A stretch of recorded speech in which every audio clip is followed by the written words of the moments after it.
watching you, Neo.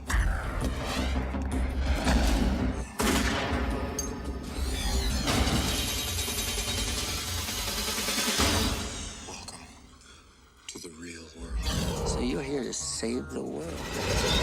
No one has ever done anything like this. Buckle your seatbelt, Dorothy. Because Kansas is going bye-bye.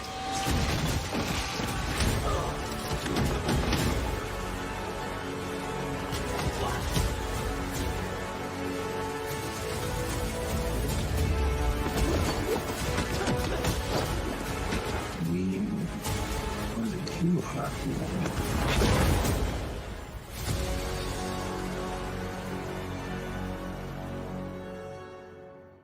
And we're all here. Everybody's just starting. No intro today, everybody, because this is going to be a weird start to the show. But so far we have Paul Chato and Matt Cat here. Shortly, Movie Cynic will be popping in, and then at some point, Little Platoon, Lofty Pixels, if he's not high off Vicodin to the point of not being able to walk. Sharesies. But yeah, we're sorry that there's some confusion on the timing for today, but we're starting now. So yeah, goddamn time zones. Yeah, they just got to get rid of that shit. They got to stop. They do, yeah. But yeah, man. Hello, everyone in the chat. We see you already popping in. Yeah, thank you. More people will pop in shortly. They probably think it's for 2, so they like. Yeah, true.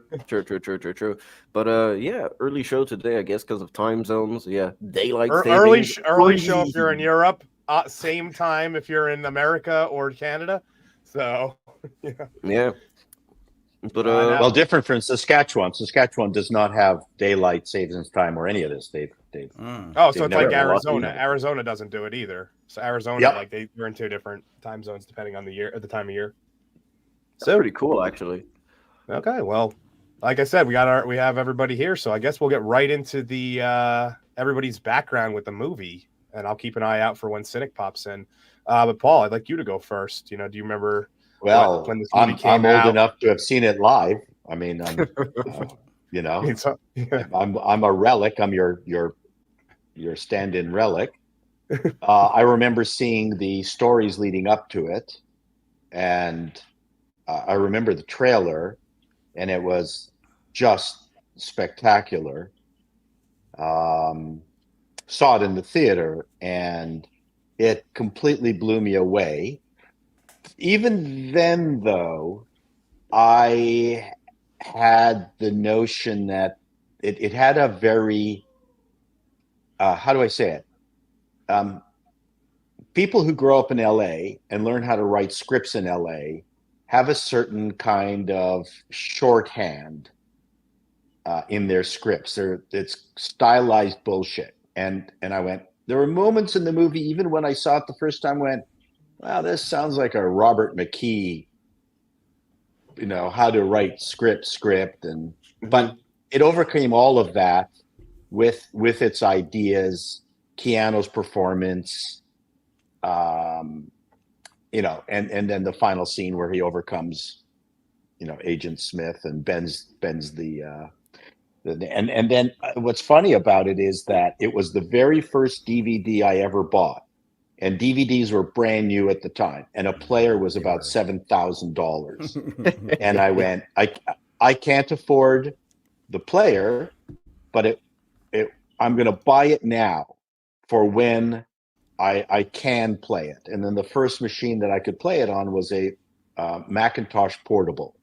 Nice. And at the time I had a client in Ottawa, so I would take the train, which was about a 5-hour ride between Toronto and Ottawa every single time.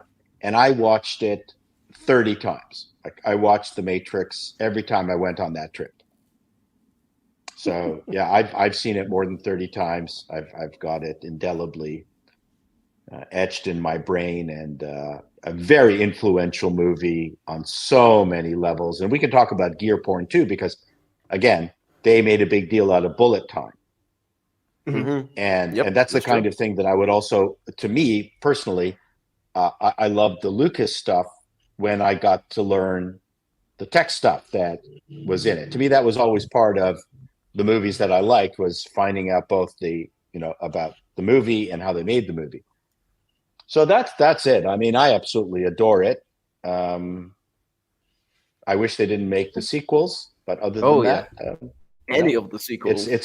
I didn't mind Reloaded, but Revolutions and then the inevitable soft reboot was garbage. Reloaded had some stuff that was fun. Reloaded, you can watch some cool sequences out of context on YouTube, but rewatching the entire movie it did introduce people to the Merovingian, who is one of my favorite characters in the entire series, the Merovingian's whole thing. So there's some things about Reloaded that are redeemable, but for the most part, they're all downhill after the first one. That's it. To me, it's a carry.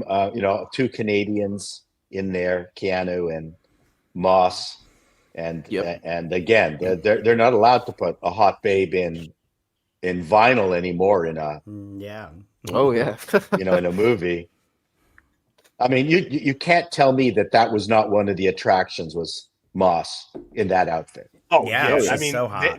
she was a huge emphasis in the trailer, so I think they knew what they were doing. Oh yeah, and when she did the kick and got the policeman who was over her shoulder and managed to whack him in the head. Oh yeah, yeah. Oh, like so good. Oh, we'll get to that it's very so shortly. good. Don't Anyway, worry. sorry. There's my intro to it. Love it. One of my big important movies.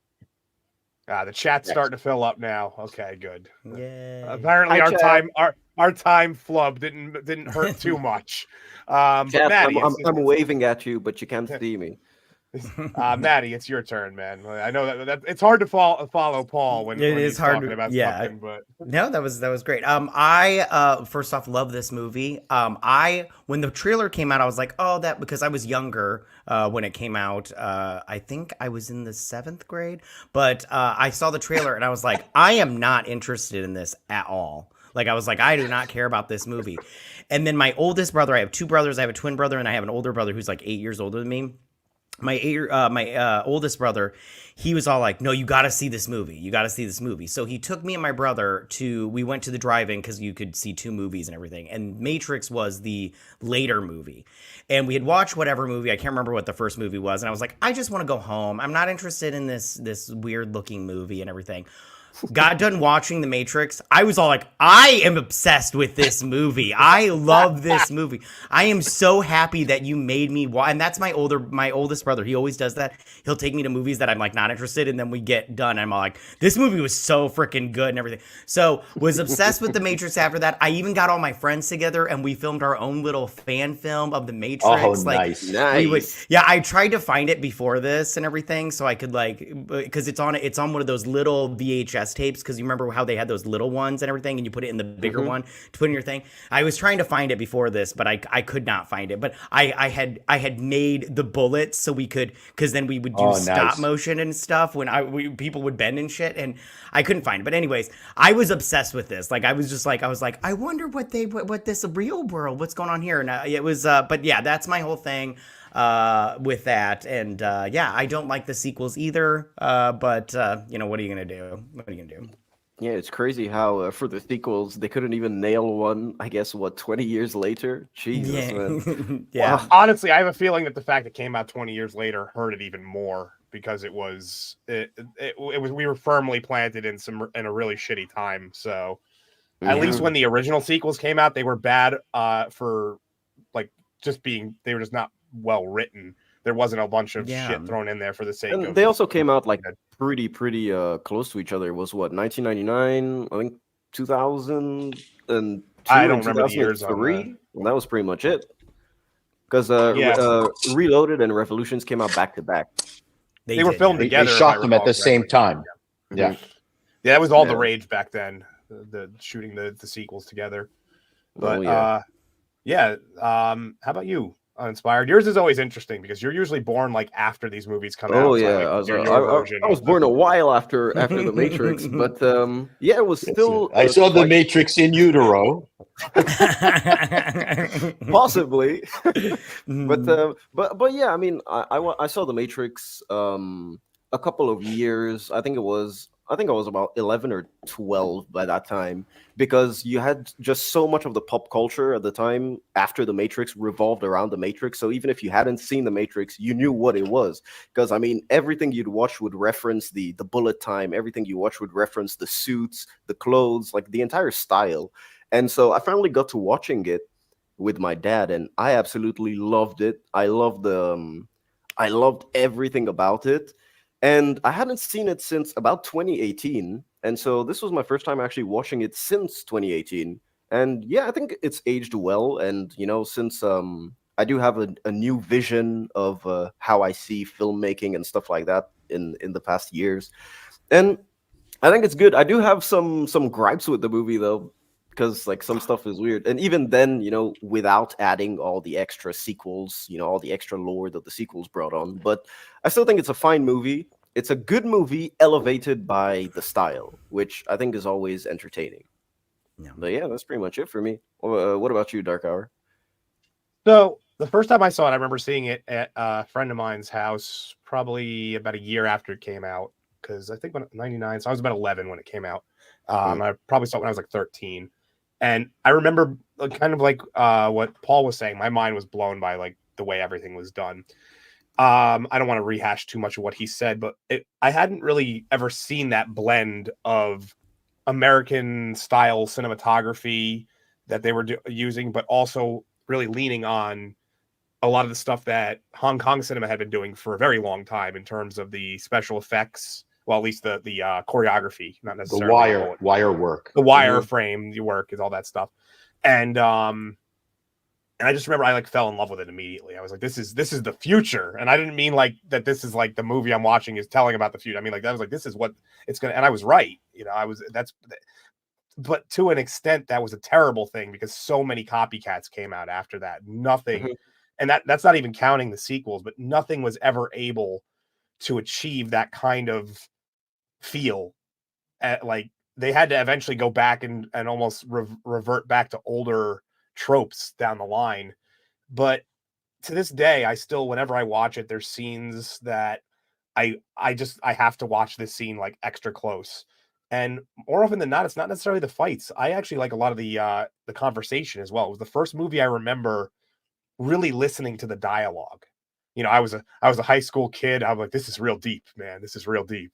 And but like just like Cipher's whole character of his being like the skeptic. I love the concept. Hashtag Cipher did nothing wrong, man. I'm with Right. Cipher. Right. Like, and everybody kind of represents a different aspect of how you would approach a situation like this. You have you have your true believer, you have your, like I said, your skeptic, you have your I'm just here for the ride kind of people, and it's really fun, and that's what I love about this movie. It's definitely it's easy to joke about like teenagers being like, this is deep, man. This red pilled me but it really was deep in a sense of it kind of opened a whole generation up to a different kind of storytelling. I agree. Yeah. All right. Well, I guess we should hop in. Dark Hour, before you do, you've got a few super chats. Just yeah, I'm just sending out the inevitably super late tweet that we started this. So if you want to read the first one, all right. Let me do it. RRTNZ for $5 New Zealand. Thank you, my friend. Hail Russ, Felix, Matt, and the fantastic Frantic Chatto. Watching rugby in the pub. Cheers, man. So we'll tune in later. Such a great film. There's a lot to say about it. Yeah, and hopefully your team wins, man. And I hope you celebrated your birthday really well last week. So thanks again for the super chat. Thank you. That was the first one. And we have another one here, I believe. Yes. Fight the Club for $5. Great seeing Chatto and I also bought the DVD before I had a player. Please grace me with a boot to the head and middle school with me will be overjoyed. So this was one of my earliest DVDs because I think my first DVD ever was X-Men though. I think if I recall correctly, that was my first DVD that I ever had. Oh, nice. Movie Cynic is here. Boot to the head. There you go. Yeah, I'm giving you a boot to the head. Movie Cynic, what's up, my friend? Hi, can you hear me? Okay. Yeah, we can hear Yes. you a bit. Yeah. You sound like you're on a payphone trying to get into the Matrix. Well, I know. So, okay, we've gone all out this morning trying to make sure I was going to be able to have decent sound quality. And then as soon as I plugged in the adapter, it said that Safari only allows like certain external microphones, yada, yada. No. So I'm on the shittiest headset possible, despite everything and the best efforts. I'm sorry. Cynic, don't worry, we forgive you. I mean, All we right. didn't even know what time we were supposed to start this stream, so I think you're good. All right, fair enough. As my daughter always said, you did your best. I did my best. A for effort for sure. Hell yeah, man. So, can you just give us like a quick background, since we're about to start the slides, but I'd like you to give your memory, your when this movie came out, and like, or the first time you saw it. Yeah, sure. I'll do it in the shittiest quality possible. So, this movie is incredibly, it's near and dear to my heart. It's one of my favorite movies of all time. I remember when it first came out and watching it, I was only 12 years old, and I didn't really understand what was going on the first time, but the visuals were, like the third act of the movie is so incredible. It would capture anyone's imagination that was like a teen. So I watched it repeatedly and kind of really fell down the philosophy 101 rabbit hole. I thought this movie, was the deepest thing I'd ever seen in my life. I was watching it on repeat at like 13 years old.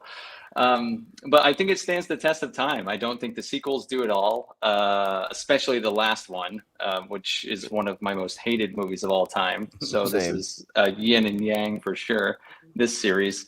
But this one is amazing. It stands on its own. I think it's a standalone story. And it was super inspiring in so many ways. Like a lot of the comic book I was doing a few years ago, and we're doing again, Little Platoon and I. A lot of it was visually inspired from The Matrix. Like, it's one of the most. At this point, it's incredibly cliche because so many people have copied it or mocked it or turned it into satire. It's just one of those movies that is a cornerstone of cinema, in my opinion. And it was also the Wachowskis' like lone good idea that they kind of built an entire career around, which is super impressive in and of itself. So that's my brief history with this movie. Oh, it's perfect. Nice, Perfect man. history. Yeah. Well, yeah, we were just about to get into the movie, so you came in at the right time, man. Awesome. Yeah, man. All right. Well, the Wachowskis, back when they were the Wachowski bros, ladies and gentlemen, and also, of course, back when they only made one good movie. I guess they tried to do something in the same concept with Jupiter Ascending, but man, that was Oh my god! that was something else. Oh my god! They tried. V for Vendetta kind of fooled people, but like I said, these guys, and I hate to say it, after this movie, I realized that they were actually LA hacks. There are many pieces in this movie that I can point to that is right out of LA hack movie trope vocabulary that's extremely super cringe. But then there's other moments, like when Agent Smith is, taking the sweat off of Morpheus and smelling it. There's some fabulous moments in it that overcome the LA bullshit writing. Yeah, that drove me nuts. It's weird. I was saying this backstage, but the first 40 minutes is basically a lot of exposition for this movie. Although it is good exposition, you do have some really clunky exposition, really clunky. But I mean, hey, it's true. Let's get into it. Let's go through the clunky exposition. But so one thing that I wanted to bring up, since of course I wasn't really born at the time, but this came out in 1999, which was around the Y2K stuff, and considering the subject matter that the movie was treating, what do you guys like? How did you guys feel that did it really impact? Like, do you think that the film's impact was emphasized because of what was going on with Y2K at the time and all the computer stuff? Yeah, I would say yes. I mean, the Y2K like stuff hadn't really ramped up until it got really close to. Like, it was like people started being crazy about it about a month before the new year. And I don't remember, this came out in what, July, I believe? Something April, like that. actually. So April. Okay, so yeah, this was quite a bit away from that. The panic didn't really start until like November, December. Yeah. But I would say that they were already leaning into it a little bit. All right. Well, yeah. Yeah, as a kid, I remember thinking this movie was just, it epitomized like what the future was going to be, because we were on the cusp of the millennium, and there was just a feeling like this was, it's technology was going to be revolutionary. So Yeah. it really fed into that.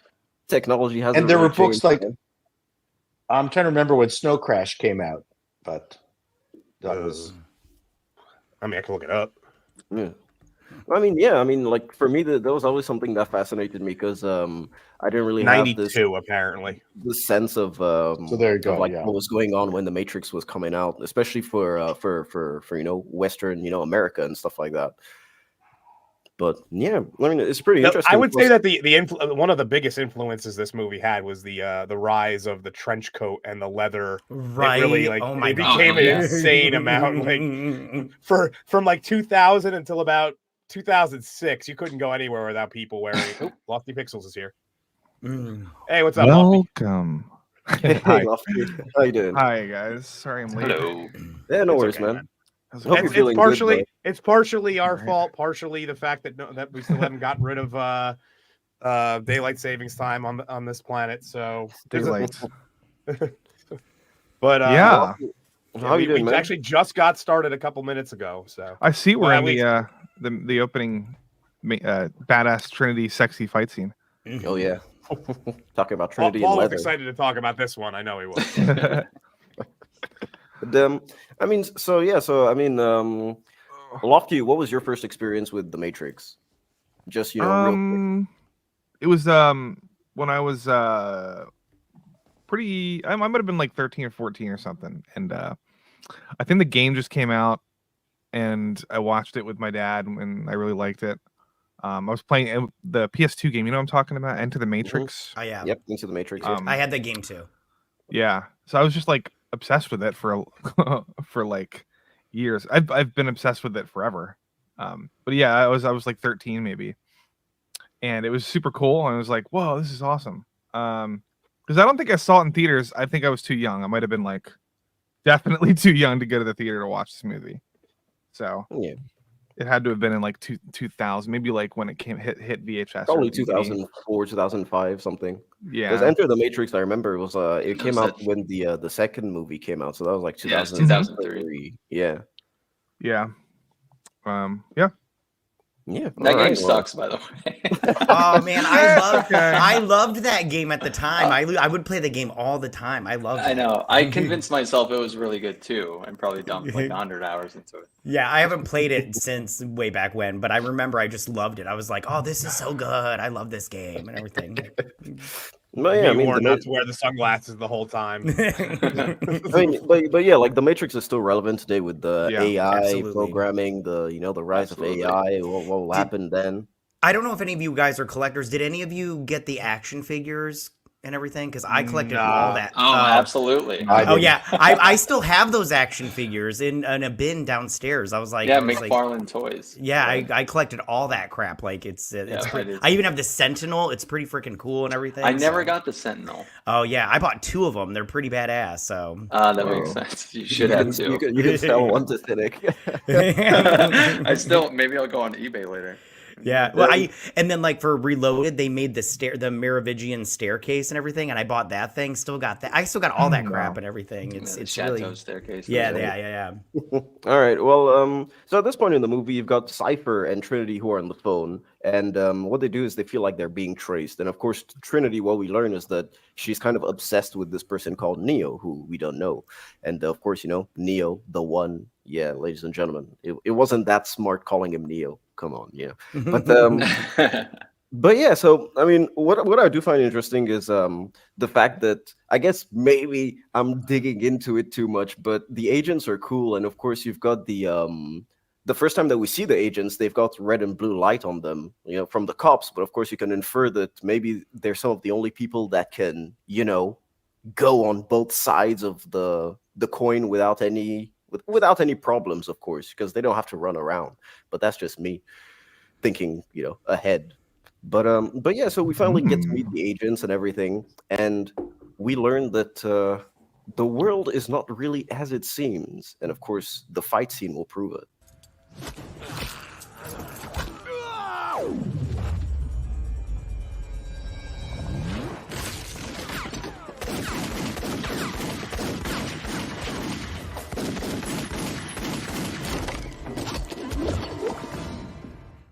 There we go. Oh yeah. Paul was like, "You better have that damn kick in there." And of course, ladies and gentlemen, here's some product placement. You can clearly see it's a Nokia phone, ladies and gentlemen, right there. Yeah, they did that a couple of times in the movie when he takes it later out of the FedEx. Panasonic to hold on it for a little bit. Yeah, and parkour, ladies and gentlemen, slidey phone. Yeah, I mean, yeah, we need to bring flip phones back. I agree. I love flip phones. Oh, I mean, I have a flip phone. Nice. So, Tyler in the chat, mentioning Dark City. Yet, so Matrix is not 100% a brand new thought. I mean, they did take a lot from Dark City. They did take a lot from Ghost in the Shell. There was a lot of things that they borrowed from, so it's not like they came up with every concept. But what you tell me a movie that is 100% original? No, well, and also, how could they have taken something from Dark City? Didn't that come out in 1998? This movie would have already been in production. Like that's maybe it would have been in production. Yeah, that's a good point too. I would have said maybe they just took all the leather from Hellraiser and that was pretty much it. Yeah, there are all kinds of things that like clearly inspired this movie that are not Dark City anyway. I like Paul was alluding that doesn't remind me of Dark City. Me neither. Weirdly, although I do love Dark City. Dark City is a good movie. That's got to go on the list at some point. That's a good movie. And so at this point we kind of see that the agents are tracking down everyone, tracking down Trinity, of course, and you kind of get this nice freeze frame.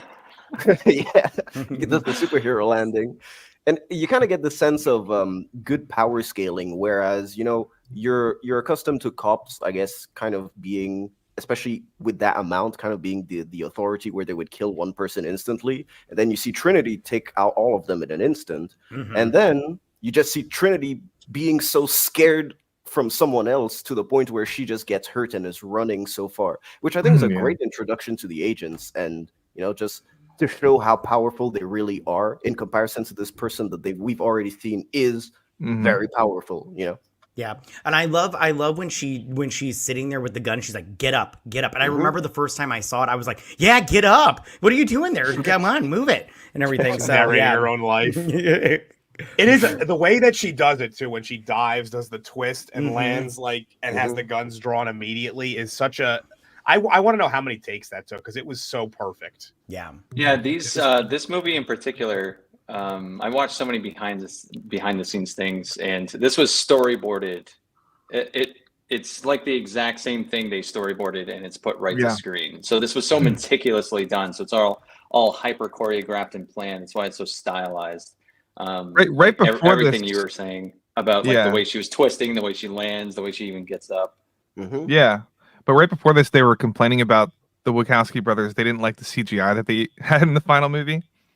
Was when she they had to digitally make her fingers bend and stuff and they were complaining about it in the commentary.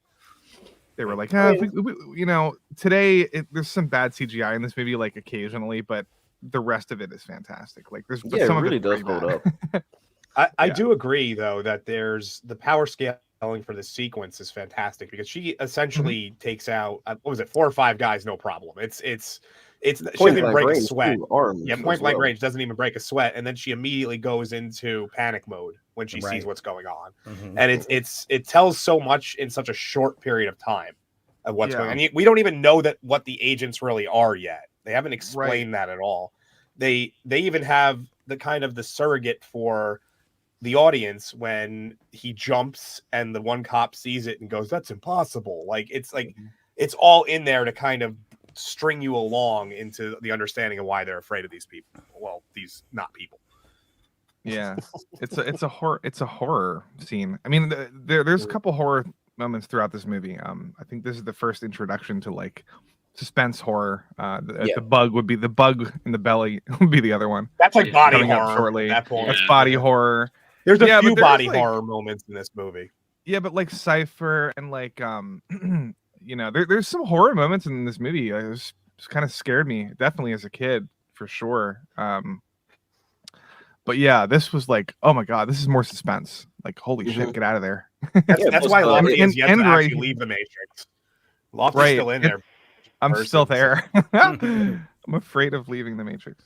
Yeah, plus it's cool because it gives you a lot of info about the world at the same time. Like, you have to leave by using a landline phone. You have to run there. You have people that will constantly chase you there. And it's like, just a lot in a good amount of time. And this is what I consider good exposition, because you're there with the character learning, and it's like, we're showing you and we're telling you at the same time. It's like, it's good. And it's also a good example where you can make anything believable if you choose to make it believable. In that, here they're using these ceramic landline or Bakelite landline payphones, and even back then, you're going, okay, this is kind of ridiculous. But the point is, this was their world, and these were the rules, and as long as they were consistently followed, you were happy to suspend your disbelief. I mean, it's a perfect example of again, how love stories might work. Back in the Jane Eyre days, where you're going, oh, how come those two people aren't jumping on each other immediately? Well, there were societal rules, and they build the society, so there's a certain kind of modesty. And when you're dealing with a bunch of people who are on Tinder, who have no idea what modesty means, you can still get them to believe. You still can get them to believe a world that they have absolutely no experience in, which is one of the things that drives me nuts with modern movies, is that you choose not to create the world properly. Yeah. Anyway, so this is a terrific example of creating a world. Smilex in the chat. This nice color palette in this film gave it character. Yes, I was going to mention that a little later, actually. One of my favorite aspects is when they're in the Matrix, there's a green hue on everything. Correct. And that was on purpose. Yeah. It was on purpose because green was like representative of the data and all that stuff. And even the agents, they're wearing green, like tinted suits. Later on in the sequel, you see Smith wears a black suit, which means he's been attached. And when they're out in the real world, there's a blue hue, I believe, is what they use to represent. Yeah. Well, more normal. Yeah. Yeah. They definitely there's definitely a hue, like they definitely did something with like filtering it a little bit, but it's definitely closer to a normal view. It's called coloring. It's timing. Timing. They timed the film differently. And then, of course, we meet Neo, or our main man over here, and he's just basically a computer hacker, and I guess that's his side hustle, which is pretty interesting. Yeah, blue reel, green matrix. Yeah, so it's a good way to just distinct yourself. And he makes a lot of money because he makes $2K right now instantly. Which in 2000 that would have been, or like 1999, that would have actually been quite a payday for this. Oh yeah. And that's the thing too, and so of course his computer talks to him just before he wakes up and tells him to follow the white rabbit, which of course is the tattoo on this woman on the right there, and he does follow it, and it takes him to the club where Trinity approaches him, which of course we've already seen that Trinity is kind of really obsessed with him, and she basically just tells him that you're looking for the Matrix and you'll find about it soon. And the interesting part is that he knows who Trinity is by hacker alias, which I don't know if it was before she was unplugged from the Matrix or hacking. It's implied, yes. After, yeah, because she says it was a long time ago when she did that hack job. I forget exactly what it was. It was something with the IRS, I believe, and she says it was a long time ago. So I think it's implied that it was before. That's how she was found and removed from the Matrix. Yeah, I would think so too. And I just wanted to mention that the scene where he's shuffling all his little discs and stuff like that. That's all William Gibson shit. No. Yeah. I will say Neuromancer. this. Yeah. What was that? William Gibson is the Neuromancer writer, right? I believe. Yeah. Yeah. One thing I would like to say is that And Johnny Mnemonic. especially in the 90s, there was a lot of these movies that featured hackers was always like, gotta counter hack it. This is one of the more accurate concepts of hacking, where it's you pre-write the program, and like it's obviously it's still a little bit like theatrical, but a lot of the times what they're doing is they write a program that then they put into the system and it does its thing, and that actually runs through all of it, even when they're within the Matrix and in the later movies too. So I really appreciate that they did that, and it wasn't just guys slamming on keyboards saying they're hacking. It's saying, I'm in the mainframe, ladies and gentlemen. That's it. I didn't know this.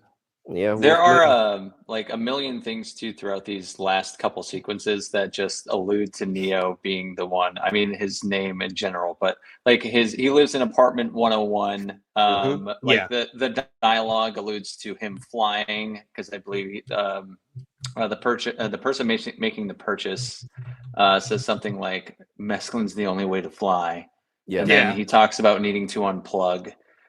It's just like the dialogue sprinkled with all that stuff, and like sometimes it's kind of, I don't know, it's still clever, because if you're watching it for the first time, like you don't know any of this shit yet. You don't know what unplugging means and all that stuff. Yeah, and even it's just cool to go back and his boss, the rules don't apply to you. It's like right, same thing as well. Just to touch on that Will Smith thing. He turned down this movie to do Wild Wild West, which I find hilarious. I know, that's so amazing. Well, I don't think the movie would have been as big if Will Smith played Neo too. So no, because he would have been Will Smith. We never would have got John Wick. Come on. Yeah. Could you imagine Will Smith playing that rooftop scene when when he sees Morpheus jump or something, and it's iconic that Keanu Reeves says, whoa. Like it's really understated, and it's just his surfer with the Bill and Ted whoa. Right, but if it was Will Smith, he'd be like, nah. Nah. I ain't going. Oh hell no! He would have turned it into a. He would have turned it into a smirking comedy. Right. Yeah, he would have. Yeah, would have turned it into a Will Smith movie. That's pretty much it. And so at this point, you've got Neo that's being contacted by Morpheus at work with the FedEx dude that drops him a telephone, and the agents have arrived. Now, of course, at this point in the movie, if from Neo's point of view, you would just think that they're after him because, well, he's a hacker and he's done a lot of illegal shit, probably. So even if you remove the first sequence, I do think that it could be a cool way to introduce the movie. If you remove the Trinity sequence and just start off with Neo, I think that could still be interesting, to have the reveal like that. But it would be a bit jarring. But still, it could work. Yeah. That's just, in my opinion. It's almost like, how you always hear that originally Predator didn't have the opening sequence of the alien being fired on, like the Predator being fired onto the planet. Mm-hmm. He just shows up halfway through the movie and it changes everything. Or not even like a third of the way through the movie. It kind of would have been like that, where you thought you were watching one thing and it turned out it was something else. Well, according to Joel Silver, if the Wachowskis hadn't provided that initial intro with Moss, Fox would have not funded the film fully. Oh wow! That entire intro was what caused the Fox executives to go, "Holy shit! Okay, we're all in." All the Fox executives just went, I don't know what. Yeah, they went, whoa. Got to do it right, guys. Whoa. Yeah, a lot of times you need to have that. A lot of times you do need to have that, dudes. Yeah. A lot of times you do need to have that intro that gets the funding put through. So yeah, it makes sense. It also sets up Trinity, because she's sort of important before even he meets her to know that audience shouldn't. We know that who she is. He doesn't. It's an interesting dynamic. Women in latex. Yeah, women in latex. And of course, so Morpheus tells him to go on the scaffold outside and try and go like do all of this weird gymnast stuff. And of course, Neo reacts like a normal person. The Yeah, way he does. speaks to himself. He's like, "I didn't do anything. No, wait, I'm gonna fucking die." He's like, no. Well, I would have turned myself in. He did more than most people would do. He went outside. He opened a window. Yeah. And like climbed He stepped outside. Yeah.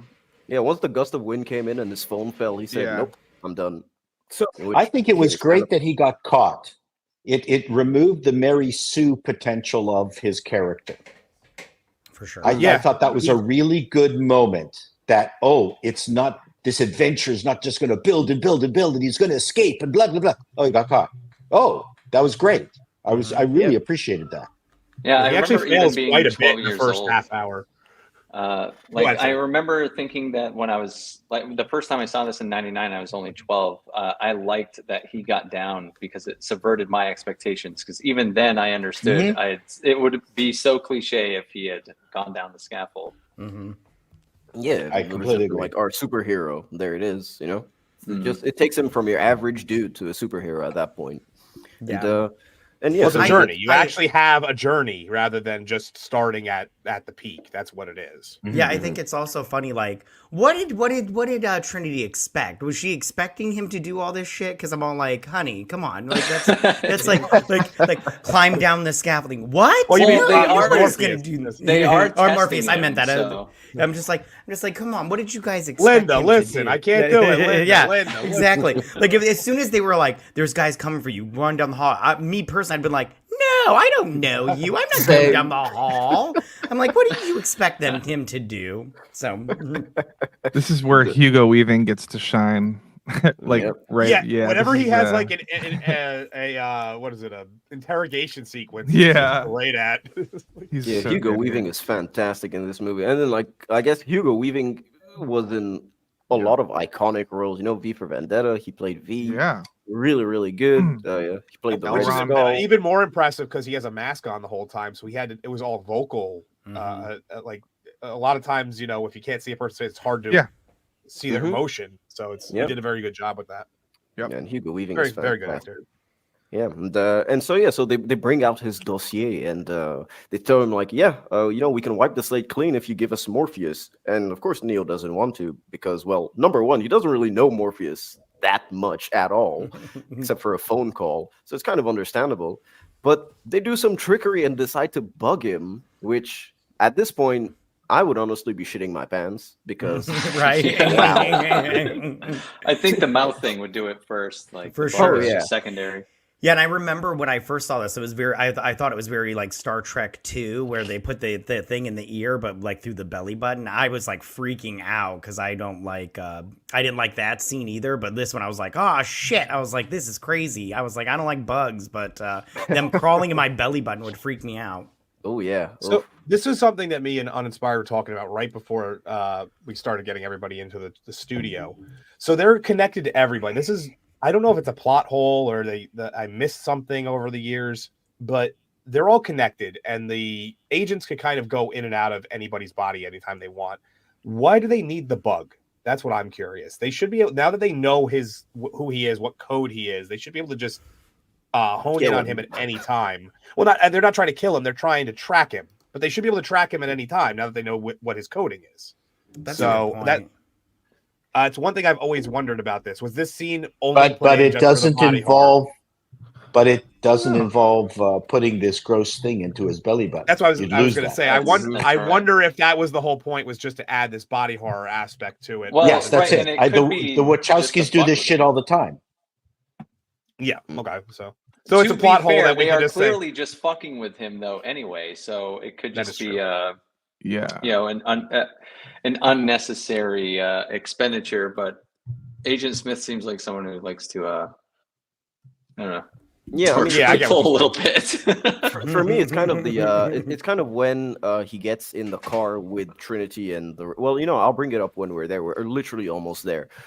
There it is. Boom, in the car. Well, they get they try and debug him, and so at this point so we get to meet APOC and Switch, who are in the front seat. Then Switch pulls her gun on Neo and says that, yeah, this is for our protection, which implies the fact that he can just be transformed into, you get what I mean? He can transform into an agent at any time, because Morpheus later says in the movie that as long as you're not unplugged, you are our enemy. And right now he's still not unplugged. So why wouldn't Agent Smith just, I guess, transform into him and shoot the small bunch of hackers that are the bane of his existence at this point? Well, Morpheus is not here. So he would lose. Yeah, and that's who he needs. But still, later on, like next scene, meet Morpheus. Why not do it then? I don't know. He if doesn't it's- have the tracker in him now. I don't think they can we're still just going track by anybody. Yeah, they can't just appear inside of anyone. They need to know where they are exactly. Otherwise, the building that Morpheus is in was protected. He that's said. right. Oh, okay. I must have always missed that. I must have missed that too. Yeah. Go ahead, Matt. No, I was just you brought up the other two hackers, Switch and APOC. I just want to say, like, I love all their looks because they're different, but at the same time they're like uniform, because it's like the leather coats and everything. But like APOC is like all in white or whatnot, and then Switch is all in white. I meant Switch because APOC's the dude. Which Adam Gray pointed out here that Switch was originally supposed to be trans, but the studio wouldn't allow it. Was it a studio decision? Because I know it was a decision. Because someone didn't think the audiences would be ready, but I thought that one of the Wachowskis. That's actually why the name is Switch. Yeah. Yes, it was Switch. Oh, okay. No, I get it. However, this was not ever a trans allegory. I agree with you, Lofty. It was. I agree.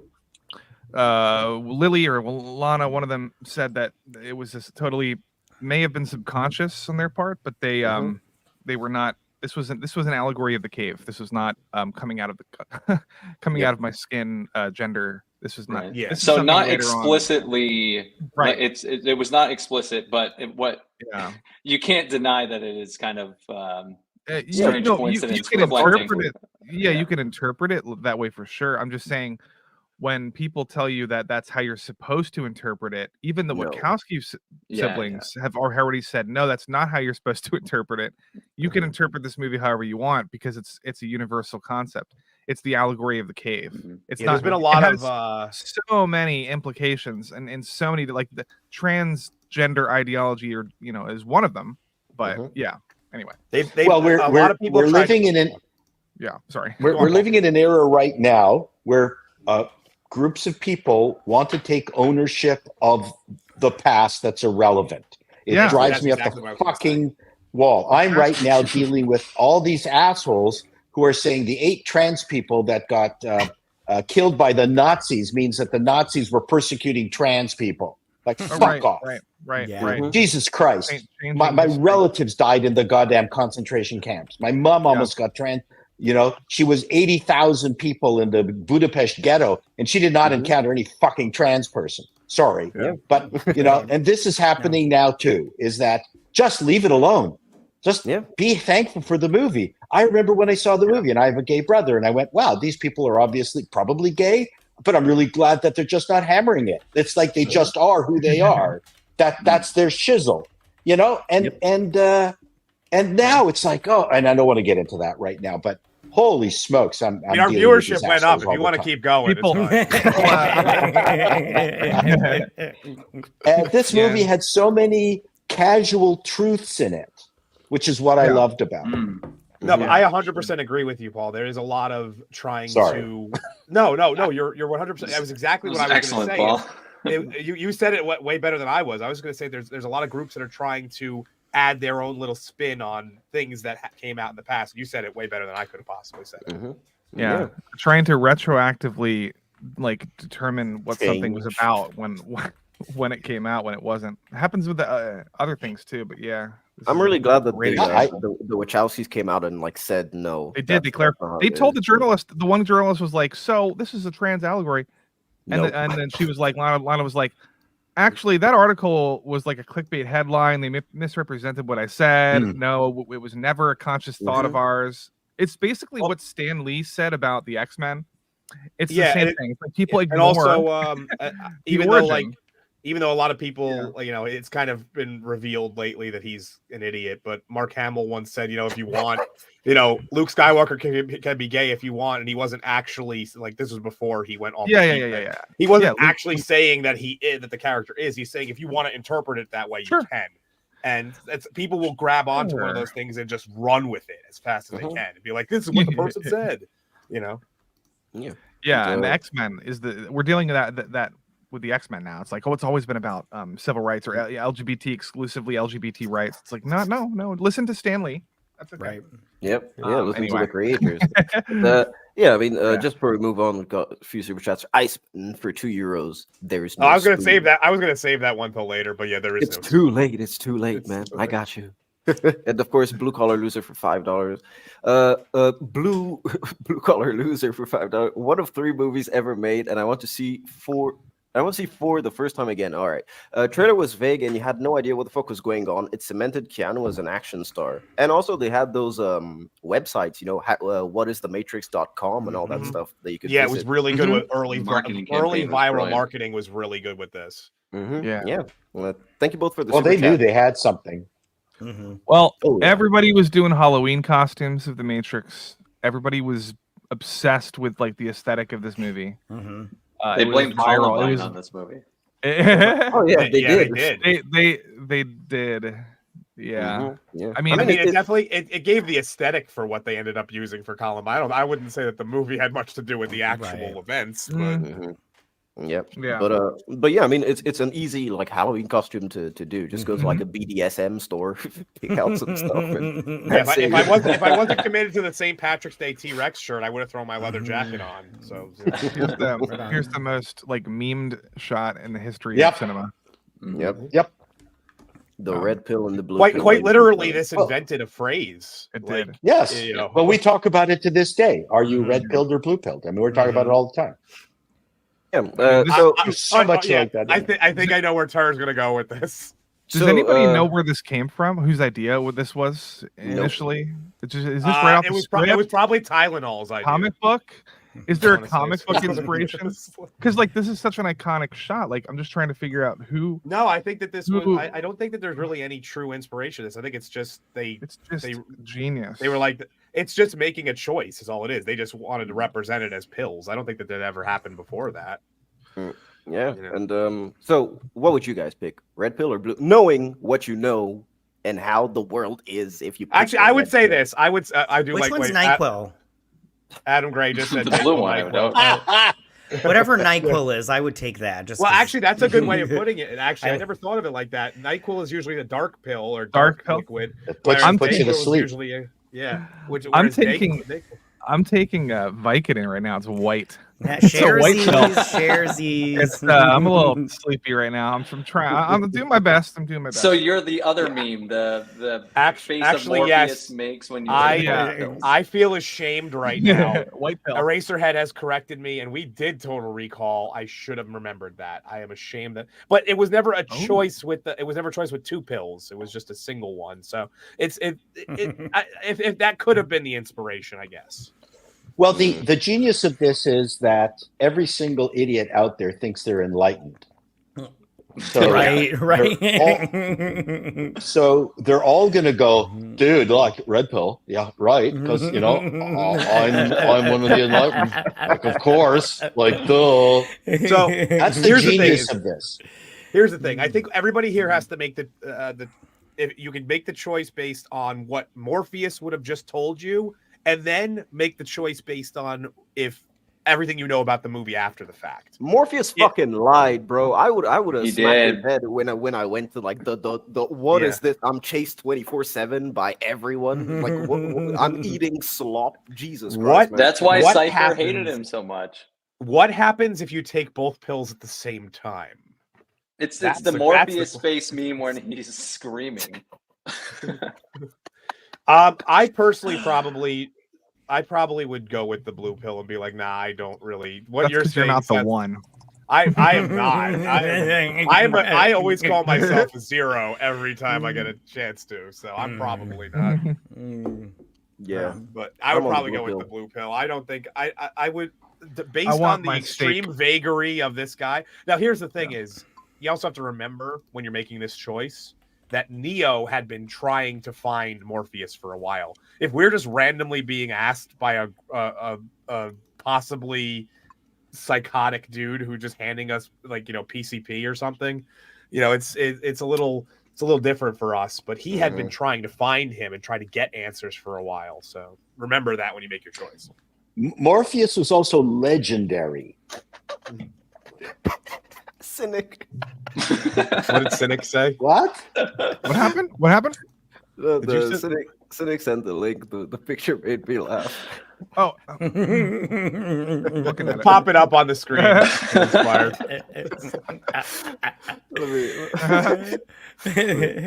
That's good. Whoa!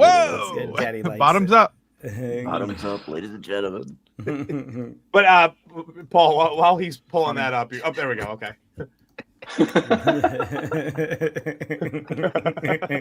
Woo, ladies and gentlemen. What would I'm really curious what would happen if you took both of them, to be honest with I you. don't know. Probably Like, just bloop. it's That's like it. that. It's like that scene in what was the it's like I can't remember the movie all of a sudden. The one it was the knockoff. Oh, Walk Hard, where it's like we need more blankets and less blankets. It's like we need more enlightenment and less enlightenment at the same time. Yeah. And, so yeah, blue pill. Would anyone take the red pill? I mean, I'd That's want what- to Yeah, say. why not? That's Matt Cat is being stalked. That's right like now. saying- Yeah, sorry, That's she like wanted to hang out saying- with me. yeah. Ask That's her like if she'd saying- take the blue pill or the red pill. Hey, Isabel, my love. Oh, you have a cat? Would you take No, the it's red your daughter. pill or Oh, the okay. blue pill? I would take the blue pill. She said the blue Good. pill. You got a smart kid, man. He wants that steak.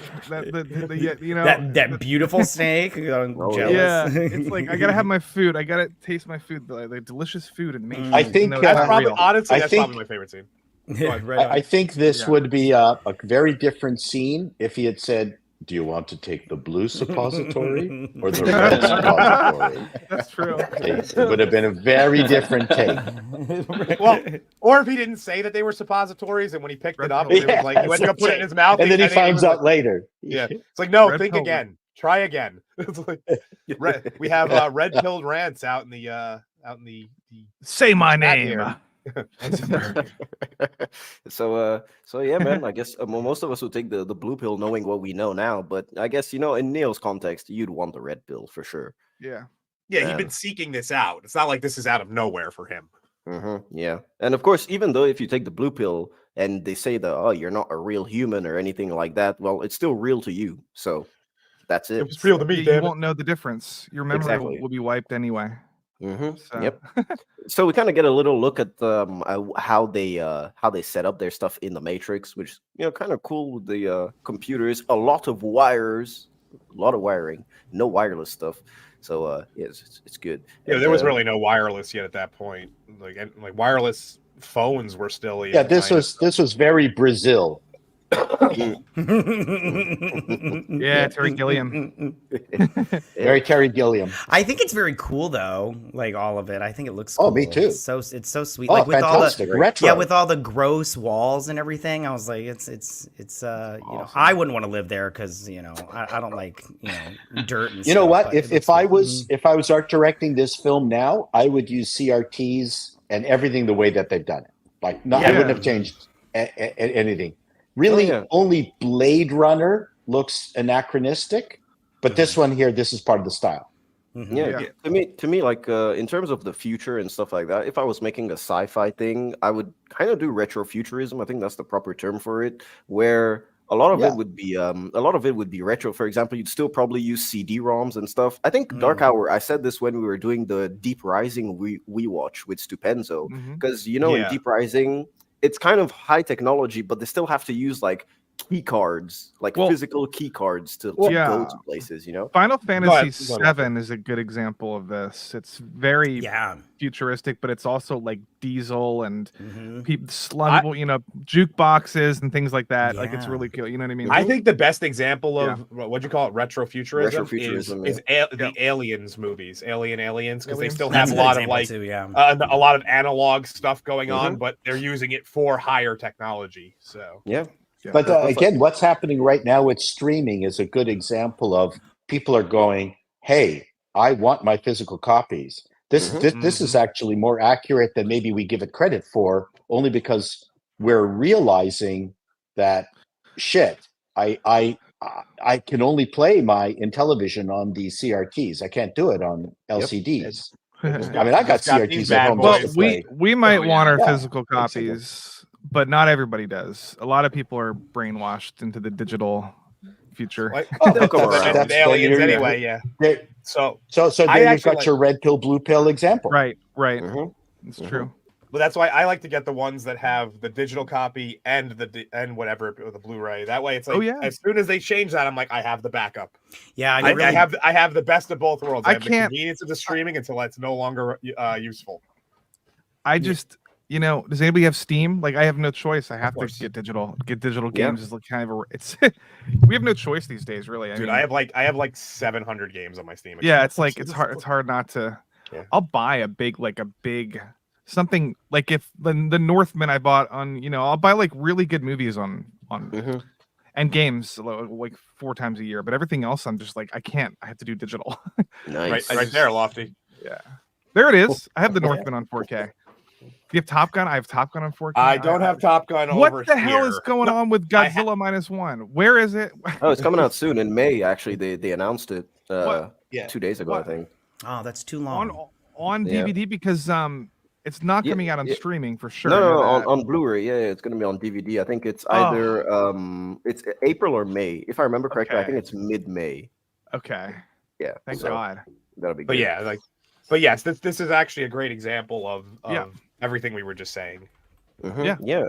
And so of course he fingers the mirror, gets Oh god. You got a gooey, it's a gooey vagina. Two in the silver. Must have been hot in that vagina.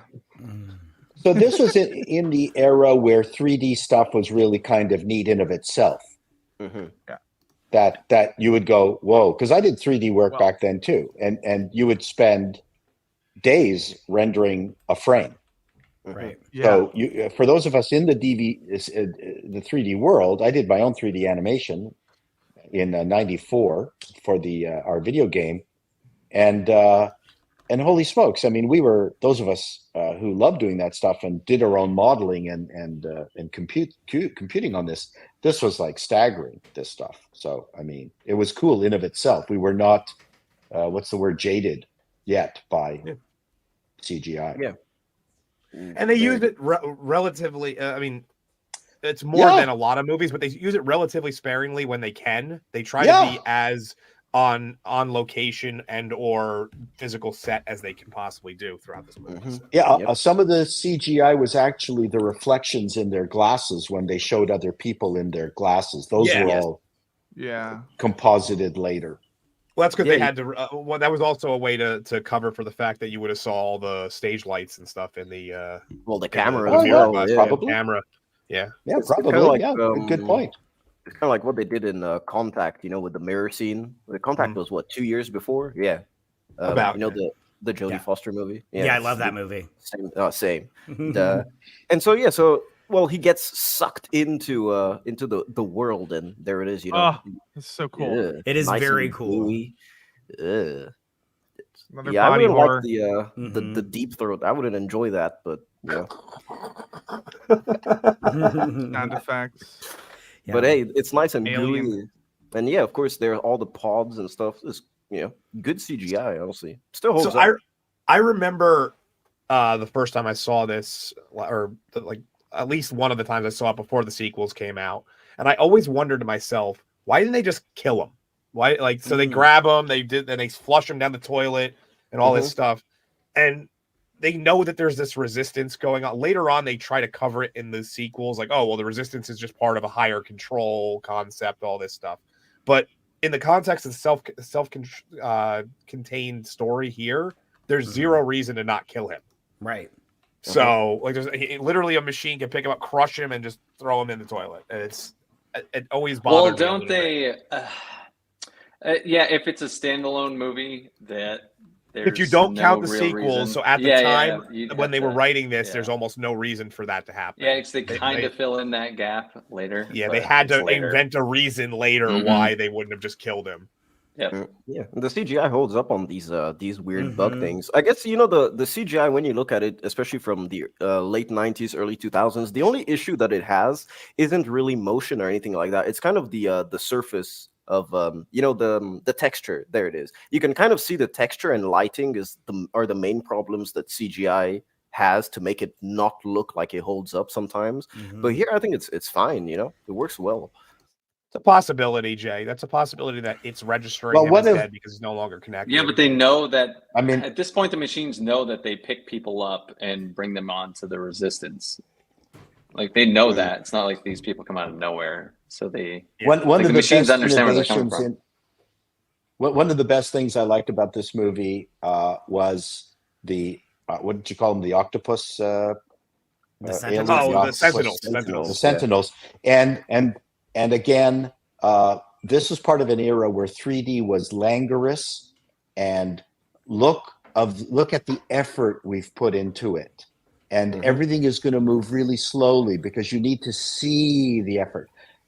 When I saw the Sentinels moving like so fast, I went, bang, they know, they got it. They completely it was like Starship Troopers, where they didn't linger on the goddamn bugs. They just like came waves. And I went, that's how 3D has to be done. And the Sentinels is probably one of the best examples of, again, coming from a 3D background, I know all these people who spent all this time making sure that you saw their beautiful work. Now, the Sentinels moved like lightning. That was actually one of the best parts of the movie. Yeah, so it's just, you know, proper danger again. You know, it's a good way to just emphasize how dangerous this real world is that no one would like to live in. Let's just be honest, man. Yep. Ugh. Yeah. Horrific creatures. And of course, you know, they save him, lift him, take him to the sky, and they have to rehabilitate him, which I don't know if they actually used proper acupuncture in this scene or if it was CGI or something. I'm not too sure. Do you Knowing guys know? Keanu Reeves, he probably was just like, nah, stab the shit out of me. Like, just Probably knowing like, how yeah, he is. give me a massage. I think it was a physical prop either way. Yeah, I do like the fact that they acknowledge this, and because they could have easily skipped right past the atrophying muscles and the fact that his eyes can't adjust to light, and they could have skipped right past that, and probably no one would have even really noticed it, to be honest with you. But they don't. They actually acknowledge it. It's quick too. They do it in a pretty good quick sequence. Yeah, they acknowledge the fact that he can't swim as well. That's why they have to lift him up with the you know, the hook and thing. he has hair when he wakes up in the next scene, so it shows that at least some time has passed. There it is, ladies and gentlemen. The Nebuchadnezzar. Yeah, I was obsessed with the look of this ship. I have a model of it like downstairs in a bed. It's super cool, but yeah, I was obsessed with these when this came out. Like the way the ship looked. I love the little hovering things, the little the hovering pads or whatever. Yeah. I kind of feel so like good. it's like maybe electro, you know, like a magnet. So since everything is kind of like, I guess it's metal down there. I think it just uses the magnets to stay afloat. That's how it does it. And of course, it's pure American, ladies and gentlemen. It's made in the USA. All right. Yeah, which means it's the best. Yeah. and hey, Now you guys really did. You guys skimmed over humans as batteries stuff, but we'll just keep going. No, we'll get into that. That's a little later. bit later. Yep. That's Okay. when they go into the construct program. Yep. Explain In that. a few. Okay. Yeah, and Oh, don't worry. I have some things to say about that. American construction, ladies and gentlemen. It was made near 2069. They're in what, 2199, I guess. Yeah, Come on. they have no true understanding of the exact timeline, but this at least establishes right here that we were well past 1999 by the time things went down. Yep. And we Because finally USA clearly wouldn't have existed. They wouldn't have put a stamp on there saying USA if this was made after the war and the That's fall true. of humanity. And so we finally meet the crew. We meet Tank and Dozer, who are full humans with no weird things on them. You know, children of the rave people of Zion, as I like to call them. We meet Cipher over here, who is of Bill course- Burr? You mean Bill Burr? That's his actual name is what's his real name? I thought it was Bill Burr for years, guys. No, I'm it's not his even- last name is Palitiano. It's or Joe something? Pantaleano. That's it, Pantaleano. Joe. Yeah, Or Joey Pantaleano. Pants, if you will. Yeah. I would have accepted Bill Burr in this role. I think it would have Yes. been good. Would have been no It would have different. been awesome. He's, and this is the Cypher's by beginning far of- my favorite character.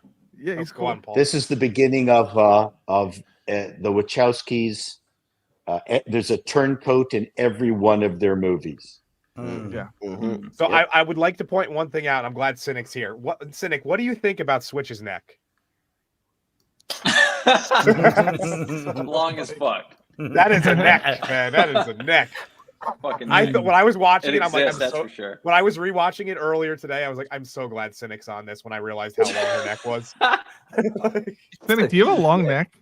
No, Cynic I has this just- like it's a running gag about his like Oh. disdain for like weird necks. Oh, okay. Sorry. Interesting. I didn't bring it up this time, so this is Dark Hour's fault. I mean, and then so it's APOC in the front, Switch on the left, APOC. and so yeah. Morpheus. I feel bad for these two. These two are kind of like cannon fodder in comparison to Mouse, of And- course. Mouse, and at least to try and give him. And Switch has like the coolest outfit because hers stands out from everybody else's, which I always like because she wears all white. white, yeah, except yeah, here which I they think all was dress I like think that was a people from stylistic Skyrim. choice because of the fact that she's the blonde. I think that's why they yeah. went with that. Probably. Well, it's because even then the twins in the second movie they're blondes and they wear all white Yeah. as well, which is kind of cool. Yeah. And yeah, Mouse of movie- course. Cool. Yeah, go ahead, Now, Lofty. This movie has a very diverse cast, and it doesn't never even crossed anyone's minds. Back in the day, we were all just like, "Okay, let's go." You know, nobody talked about forced diversity in this movie. It was not a thing. It was just like these are really good actors. Mhm. No, they Yeah. actually had they had a solid diverse cast without trying, Without without forcing it. Yeah, I think a lot of that has to do with like the marketing. It's just like nowadays everybody's like talking about it 24/7 about how diverse their movie is. If you just Yeah, like they would made a actually movie diverse, nobody would. If this was care. made today, when they introduced Tank and Dozer, they'd be like, "Yeah, look at these guys. They're our computer Nonstop. programmers. This and movie they're is gonna also- save lives. They'd be like, they're also our African American representation here, right? It's like, Yes. Yeah. they would have a whole line about from it. yeah they came from Ghana back when the war started. They had to trudge their way all the way through here. Oh, It's like, we weren't born in the Matrix. We were born in Wakanda. oh yeah, sure. No, this movie's actually become problematic because it's a Right. white savior movie. Right.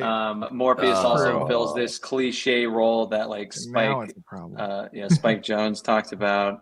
Morpheus is cool or as was fuck, it man. Spike Lee? People are stupid. So yeah, here's the scene, Yeah, it's Paul. so This is the ridiculous. scene you were talking about when they talk about the batteries. Yeah, with the radiola television, ladies and gentlemen. So And of course, awesome. so what they're in right now is the construct. So Morpheus is basically just explaining the Matrix to Neo, and it's like what is real, what is fake. We're in a computer program right now, so it's real to you, and that's pretty much it. So it's kind of like dreams, which is pretty cool. Yes.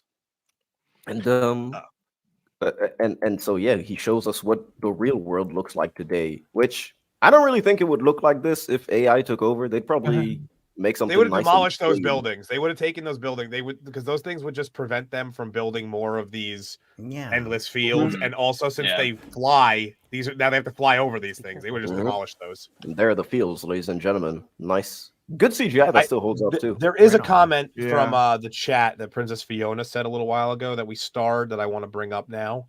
Yeah, dude. You check out the comments, man. Why didn't the machines set the Matrix in the 1700s or any time before computers? Then there wouldn't be any hackers. It's a good question, actually. Did they say this was the only one they'd accept? It was something No. along those lines later on where they say Yeah, they probably tried a million models, and like this was the only one they. And this just happened to be the society that people accepted best, or something. I guess that. Yeah. And it's funny because, like, yeah. Well, back then it was probably just decided because that was the time frame when the movie came out. But they were like, this was the peak of your society, and it actually seems like that might have been true. Yeah, Yes. it also implies that it cycles because, like he says, this is the peak of your society, so they don't go beyond that. So it, like, even when I watched this first movie, I was like, oh, it must like have to reset or something. Yeah. Well, that's in the second movie. They say they reset it all. Yeah, the and then time. they actually that's right. All into the story. Yeah. So I prefer. I was going to say I prefer Kurt Vonnegut's vision of humanity. I don't know if you know Sirens of Titan, where people are just semaphore. Nope. No, never I've heard read of that. So very quickly, very quickly, two alien, same aliens, but they're on two different stars or whatever. But they're so far away from each other that they can't communicate directly, but they can manipulate Earth. So mass people movement is one letter. So the Battle of Waterloo is the letter F. So the other alien planet can actually see F. So over a period of 1,000 years, they can send like, "Hi, how are you?" Jesus, that's pretty cool. Wow. So the movement of Earth, movement of the again, people moving from Africa to North America. That's the letter G. And that took like 300 years. So I love that cynical view of humanity that we're just semaphore. And only Kurt Vonnegut could come up with something that brutal. I run my life on that. Yeah, Sirens of Titan. Sirens of Titan. Nice.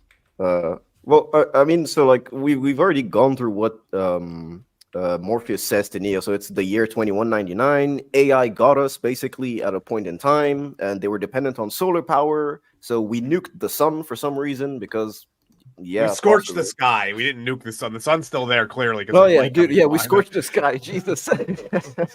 We scorched the sky, and machines use us as batteries. That's basically the gist of it. Yes.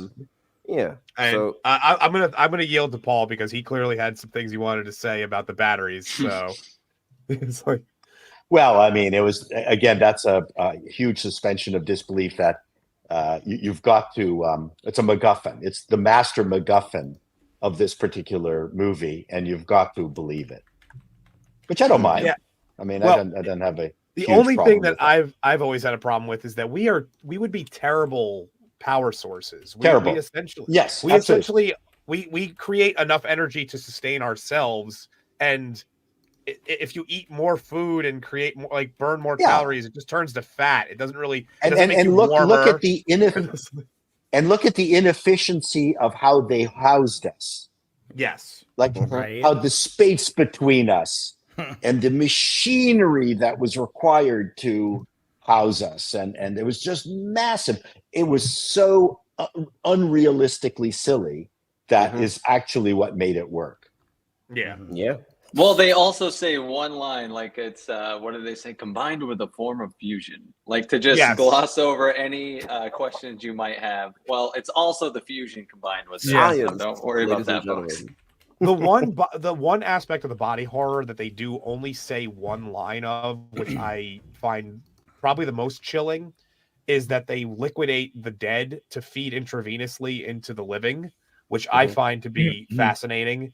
That we would basically be cannibalizing. Yeah, dude, it's Soylent Green, man. You know, which would also we would not be creating a lot of energy that way if we were just getting intravenous calories. There's a lot of holes in the logic of humans as batteries. Yeah, Soylent Green is made out of. Anyways, people. But it was fun. It is fun. They had the body horror of all the different things that got attached to you, right? Like there was that body horror, including the spike that goes into the back of your. That was well done. And how painful it is as well the first time it like goes in. Oh, Jesus, the cinematography to not have Keanu Reeves peen on the screen is fantastic. By the way, the angles of the camera to make sure you never catch a crotch shot direct is Yeah, and so yeah, so at this point, like Neo reacts badly to all of that information because who wouldn't, to be fair, and and so like Morpheus kind of gives us more Matrix lore where there was a man born into the Matrix and he freed the first people, and so the Oracle prophesies his return after he died, and he would eventually be the savior, and they think that Neo is the one, and that's who they've been searching for. Which, I mean, that's an anime trope, man. You can tell. And and of course, we finally get a good training sequence, and there it is. Look, Jujitsu 2.0, Dark Hour. Yeah. I have no idea how much I wish I could have just did this and saved 15 years of my life. Mhm. Oh yeah. And a lot of back and knee pain would not exist too. Yeah, it's a cool like sequence where you have like Neo and Tank. Not only are they bonding, but this is where Tank tells him about Zion and that him and those are real humans, and He whispers the whole time too, for whatever yeah. reason. I I have a feeling that's why they didn't bring him back for the second movie, because he's not a particularly great actor in terms of enunciating. I think he's good, like in terms of what he Okay. has to do. Like just the role that's given to him. I think I makes it definitely think he's entertaining. better than his replacement. Well, Yeah, yeah, I his agree. replacement was just like they just had a lot of trouble finding these hacker type, like these in-world hackers for actors. I don't know. Who was his replacement? Well, I completely forgot. It was what the hell was his name? Link. Yeah. Wasn't his name Link? Yeah. Yeah. Oh, Harold Perrineau. Oh, yeah. It's cool. I like him in From. That is a weird disc, by the way. So it's not really like a standard floppy disk with like the Right. Right. It's just it's a straight. It's almost like they made it specific for. I've never seen a disc that looks like a hair pick. Like a Yeah. it's your Afro disc, man. Right. Of course, a reference to last week's Two Hoes Drunken Boxing, ladies and gentlemen. Yeah, we covered the Legend of Drunken Master, aka Drunken Master 2. So yeah, he Nice. just learns basically, I guess, every single martial art. They And were it's like, they were all more like Nintendo cartridges. Yeah. It is. Kind of. It is funny though, because they show all these different martial arts and they only use kung fu throughout the whole movie. They never show Taekwondo. him. And taekwondo, like they never show really any judo at any point, which I know is one of the ones that goes by. So they don't really. They could have easily just been like, "Here's the fight disc. You know it all now." They didn't have to go through every single one, but. Imagine Disney being able to load up talent in their employees. Sorry, not enough brain power to accept it. And so yeah, so Kung we Fu get is the so flashy though. You don't want anything else. Well, I it was the also this part of the inspiration for why they wanted to do these things was to blend the two styles, the You're Eastern right. and Western cinemas. So it makes sense they choose that. I'm just Yeah. saying that they go through this whole sequence of him learning all of these different martial arts and never show like Yeah. any of them. yeah. Yeah. I think it's just Well- for the viewer to know that we can Yeah, he's- upload that anything he's- we want, yeah. so you can learn anything you want, which is why Which she can does bring up a question, and later on in the movie, she has to. Is it her or Yeah, she has to learn how like, to fly the helicopter. how to learn right? how to fly a helicopter. Why wouldn't they just like already know all of these things? If you're living out there for years, why wouldn't you have like at least one day of the week where you just go and learn a bunch of new shit? That's a good point. Like I would never stop. I would just be like, teach me every language. I'd be like, I want to know how to cook, even though we don't have food. Like everything you can load up into me. Like I would want to know all of this stuff. Well, except being the age that I am, I can literally tell you that anything new I learn, I forget something else. Yeah, that could be a thing. Yeah, that could be part of it. That the brain has a maximum capacity that they can only hold, and that's why they do it kind of a la carte down the line. But yeah. And it's the things I forget are mostly the things my wife tells me. Man, It's so true, though. So true. Yeah. I'll let you guys know in a few years when I get my own wife, probably, hopefully. Same.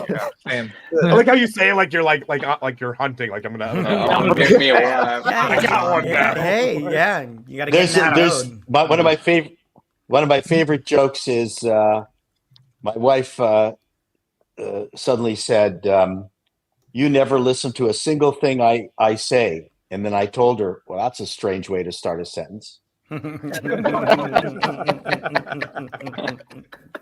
pretty good.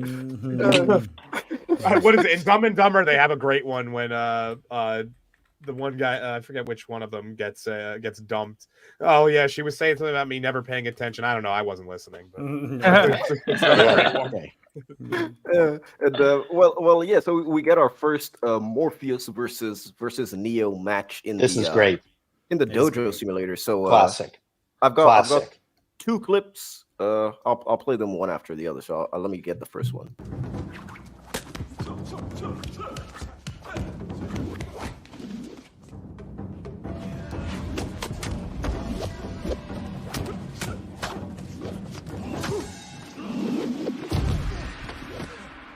Good.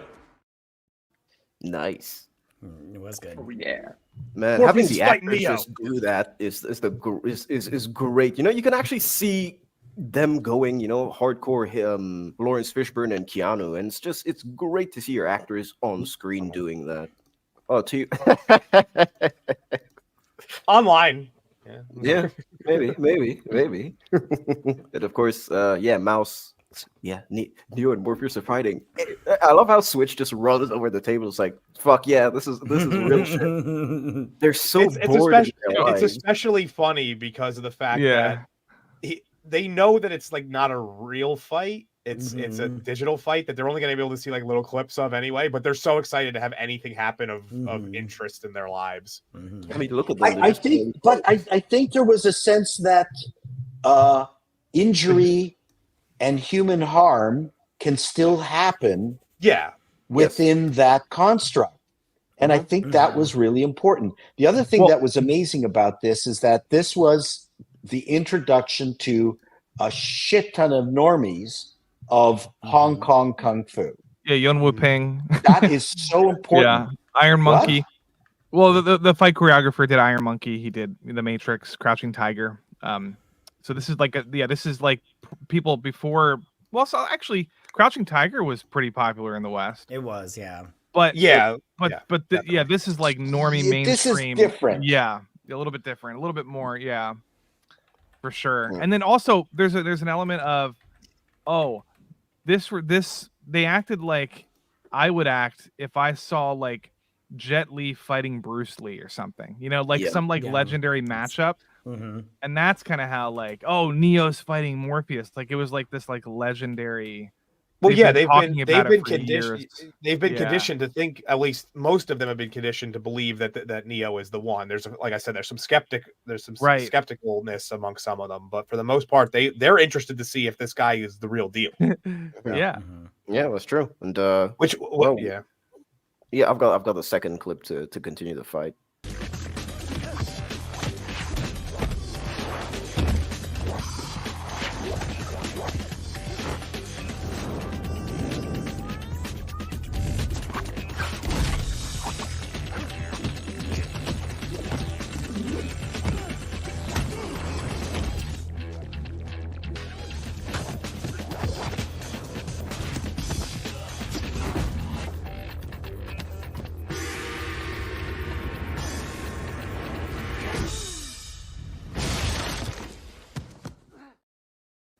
I love the gong sound. I think I obligatorily have to address this particular thing in the chat. Yes, that would get you kicked out of a BJJ tournament for standing up and just punching someone.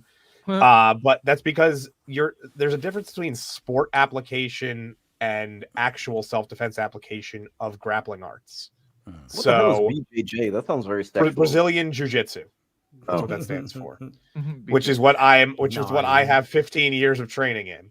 Now, it's one thing that if you're trained in jiu-jitsu, you come at it with the aspect of there's two different styles. What you would do in a situation where you're being attacked with punches and kicks, and one where it's understood that you guys have decided we're only trying out what works on the mat as in a sport context. That guy was using the first thought process, but applying it in the second one, and then he got kicked out. So I've seen that exact video, and it's like I've always said that because one of the biggest arguments a lot of people go, oh, that wouldn't work in the streets. And I'm like, if I did something to you that you have no idea what the hell I'm doing, you're going to be confused and it's going to work. I just have to be aware that things might not go the exact way that I was planning them in a sport context, which is kind of what, and the reason I address that is because that's sort of what happens here in a roundabout way. It's that Neo is trying to act within these rules, these constructs, these things that he's believes are real. And essentially what Morpheus is doing is telling him those rules don't apply, and he's having trouble accepting it. That's why I saw an opportunity there to kind of explain it through. There is no spoon. There it is. Exactly. Yeah. And how to defend against a man attacking with a banana. Yes, it's like exactly. If you apply a certain rule set to anything, it's going to change, and then someone goes against it, it's going to change how you do things. You have to be adaptable, and that's kind of what Morpheus is saying. There's this like Martin Lawrence quote. I think it's in a movie. He's like, "I don't know karate, but I know crazy," and it's like, "Yep, that's it." You know, that's it. I think it's in The Black Knight. I don't know. It's like an old movie from 2002, man. I took the screenshot because you can see them when in the construct. At least they can watch it like it's a live. They can watch some of it. It's very like choppy, and you don't really catch a lot. Like they show what they're seeing, and you miss a lot of it. It's because they even say he's so fast that it's not that their like camera is like not even keeping up with what they're doing. Exactly. Then of course, so this one from RRGN said, when Neo screamed, "I am an FBI agent," time travel back in John Wick's car to take a pop quiz at 50 miles per hour and save Constantine from Lucifer. I wept. Now this is cinema. You know, this is the cinema that we're talking about. So as we said before, like Morpheus isn't really pulling any punches on this, which we really, really do appreciate. And just having them go at it, the actors, fantastic as well.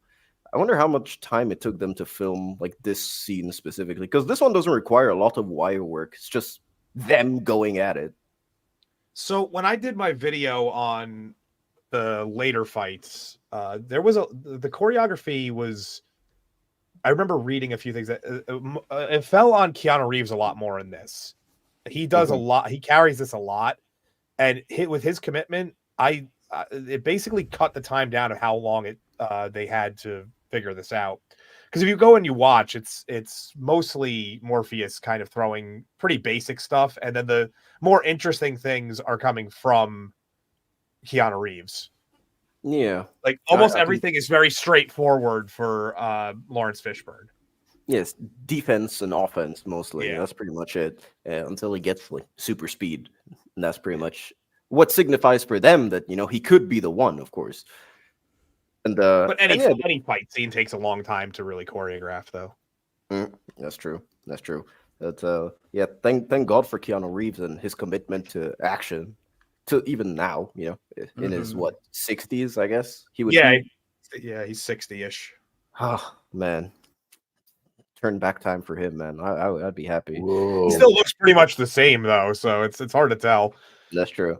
I wonder what Keanu Reeves would be today with all of the knowledge that he has, like martial arts and even gun fu that he has. Like give him his 20-year-old body, dude. Yeah. I mean, those movies would have been insane. Yeah, you're basically I saying don't know about. Go ahead. I don't know about the looks thing. I think back then he had the Justin Long look. I'm glad you bring that up because I have a friend who always whenever we would be watching a movie years ago, Justin Long would show up and be like, "Why's Keanu Reeves in this movie?" I'd be like, "It's Justin Long." Galaxy Quest. Yeah, they did the look best. Like they did the same type of movies at the beginning of their career. Bill and Ted. Justin Long kind of does comedies most of the time. Yeah. So yeah. That would have been great if they Drag Me to Hell crossed over and they would have just been like it would have played the same character but not told anybody that they were both playing the same characters throughout the movie. Just keep Lofty Drag Me to Hell made me scared of old people, old women especially, and it also made me scared of underground parking. It's so weird. If you want to be scared of old people, watch The Visit. Oh yeah, The Visit. M. Night Shyamalan. Yeah. And dementia. So basically, Cocoon. Cocoon, yeah. Yeah. I mean, But before we go on, unfortunately we have to lose Paul, aka Moss is a babe. all right. So Oh, not let like him have this. Not like this. so we'll let him have his closing statements on the film and anything you want to maybe address from later in the movie that we will get to. The movie just gets better and better. I mean, obviously they also, I don't know if they created it, but these slow-mo shells coming out of a machine gun porn and the clinkety clinkety clinkety as it hits the ground. Oh yeah, the helicopter, yeah. The helicopter stuff, the moment when they find out that he's the one and he's pulling on the straps and pulling Moss up and and it's just the rest of the movie just really sings, and it's quite an amazing experience, and I'm glad we're still talking about it. Yes. Yeah, it deserves to be praised. The sequels don't, but this one does. Yeah, this is right up there with my Aliens and Alien and I agree. Which both of those are on the future schedule for this show. So, but I want to thank you for coming on. Yeah, giving thanks us so your much time. for thanks for having me. Yeah. It's our pleasure. Thanks for having me, everyone. Enjoy the rest of the movie. I feel like putting it on now.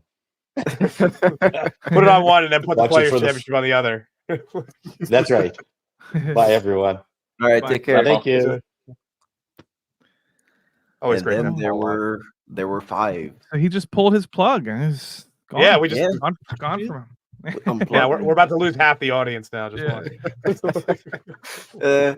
So what they do is the jumping sequence now, and of course, everyone falls on their first try, which there's a freeze frame of Keanu falling on his first try. Of course, I do like the way that he hits the ground, bounces back, and it's kind of like the Mr. Bean intro. Boom! It's like, yep. You guys know the Mr. Bean intro, right? When he falls from the sky. Yeah, I actually do not. Yeah. What? I vaguely know what you're talking about. You probably should have clipped that for us to see. Yes, the intro to the Mr. Bean, the TV show, is he literally it's the street. There's a spotlight, and he just smashes into the ground from the sky. Oh. That's the intro to. Oh Mr. Bean. yeah. Now I remember. Now that you say that, Every single episode. Yeah, there you go. Smilex gets that reference. Yeah, because Smilex is British. None of you guys are British on the panel, are you? No. You see. Listen, I grew up on British media most of the time. So hey, and of course, everyone there is just thinking, yeah, he's not the one. Maybe it's impossible. Like he should have gotten it on his first try. And well, they even say that like multiple times. Like it's not going to mean anything if he doesn't get it because he doesn't even understand the rules that he's not supposed to be adhering to at this point. Yeah, exactly. That's just being able to eventually manipulate the rules. He still has to figure out what they are. Yep. And then this is where we learn that you get killed in the Matrix or you get hurt in the Matrix, you die in real life. So yeah, I wonder how much Christopher Nolan pulled out of this for Inception. A lot, probably, because that's always been like a thought process that there's that old thought process that if you die in your dream, the reason why you don't die in your dreams is because you would die in real life. Yeah, and it's that too. Yeah, it's been an age-old discussion about the psychosomatic concepts of dreams. I like the way he puts it. He's like, the body cannot survive without the mind. Yeah, that's it. Like that's the simplest way to put it. And of course you've got Cipher, who's kind of jealous of Trinity and the way she acts around Neo, because of course she does bring him. I guess you could call it food, but incel. That's Bill Burr. You're calling it incel, man. Come on. Now that you said that, I see Bill Burr. I never saw that until just now. Yeah, and I just hear him be like, look at this shit. She's bringing him food. I want some food. All right, take care, Copa, man. Take care of the kid as well. Best regards to Jado as well. So they finally do decide to take him. Well, he's questioning why Morpheus doesn't take him to the Oracle if Morpheus really does believe that he is the one. So I would guess that all of them have been to the Oracle at that point. And man, it must hurt, having the Oracle say, "Yeah, you're not the one." After Morpheus hypes the shit out of you, it's like, "Yep, all right, cool. Yeah. Yeah. Yeah. I'm just happy to be here. That's basically. I'm glad I gave up. I'm glad I gave up steak and a warm bed and all this stuff, so I could just to be told I'm not the one. And then Well, to be there fair, she she is. does tell him the truth, doesn't she? Because she says like he's waiting for another life, and then he dies and comes back. Because Jesus and all that. Well, I think yeah. what Tur was referring to is the fact that all of these people have been told they're not the one. Essentially, like they were brought out and told, like, yeah, you're not the chosen one. You're only a supporting character in his story. Basically, So- yeah. You're a secondary his character. disciples. Nate. Yeah, you're the apostles, basically. Yeah. It reminds me of Tropic Thunder, where Steve Coogan, he lands all of them. He's like, "You're all my disciples. I am Jesus Christ." And this remote. Yeah, he steps on a goddamn landmine. Man. Cipher is the MVP of this movie, in my opinion. I mean, he's the most realistic person, not the MVP. Yeah, he's my favorite character by far. Mm-hmm. And he has he doesn't have a ton of screen time either. He steals what he has very well though. Yeah, He's your favorite character in the movie? Yeah, yeah. I think I like what he. Over I Agent like. Smith? Well, I know. I mean, like what Agent he Smith and represents. Morpheus are so much better, Yeah. more interesting. I like but- Agent Smith as well, but I like Cipher as what he represents. Yeah, he's cool. The fact Yeah. that that's how a lot of people would react. He's like it was said. He's the most realistic character.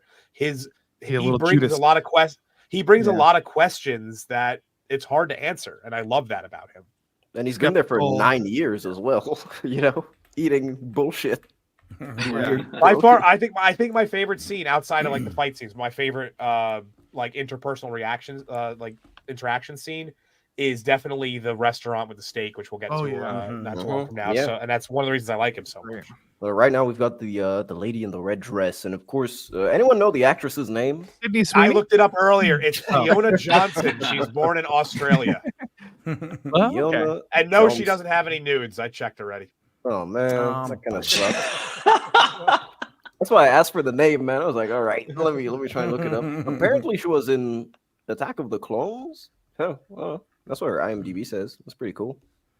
And all right, Hottie You can attack McHot my Pants, apparently. clones. Oh, Jennifer Lawrence. Yeah, Jennifer Lawrence was the first blonde in every movie. So No, for Yeah. sure, yeah. the dude behind her, though, he needs to be locked up for that haircut, man. Jesus Well, Christ. I mean, What he's is doing a this? really good 99. job of not. That guy is saving his marriage or Yeah, bro's whatever's locked going on in. right there. He's locked into what that bird up on the telephone pole. The Right bird now. really that looks is- like a bird today, man. Guy's looking at a bird and thinking about chairs right now. I will make that a standard going forward. That I will double check for every hot woman in a movie that we do, whether or not you can find her naked. Don't worry. Nice. I will make that a thing. That's now a staple of the two O's. There it is. So basically, Morpheus trains Neo by showing him their simulation of the Matrix, just to warn him, everyone is bad for you. Everyone will be chasing you essentially, and everyone can be an agent or become an agent. And I don't know. I saw people in the chat talking about the guns that the agents use. I just love the fact Desert that they Eagles. use huge Desert Eagles, man. It just adds a lot of that was character really to them. popular in the 90s. The Desert Eagle was a very common film gun. Really. Very badass. very unrealistic in real life. It's a very powerful handgun that most Exactly, people can't yeah. handle. But it makes sense for the agents because they're stronger than humans. Like they're Mhm. stronger than so they could. Plus, just it looks they could good deal on with it. film. Mhm. Yeah, and of course, gives him the. We also learned that nobody has ever survived a head-on attack with the agents, like a head-on fight, and yeah, it's pretty Yeah. interesting. Can And, you go back this- one? Go back one. Did you notice? This is a thing that I noticed when I watched it earlier. He's wearing a black suit there, and not that Mhm. green tinted one, because they're not in the Matrix. They're, Yeah. this is Mm. yeah. That's a good He's not detail. attached to the. I don't believe he has. It's hard to tell, but I don't think he has his earpiece, which is also a dead giveaway. Yeah, Staple. Well, yeah, Mr. the Ed, attention Mr. to detail.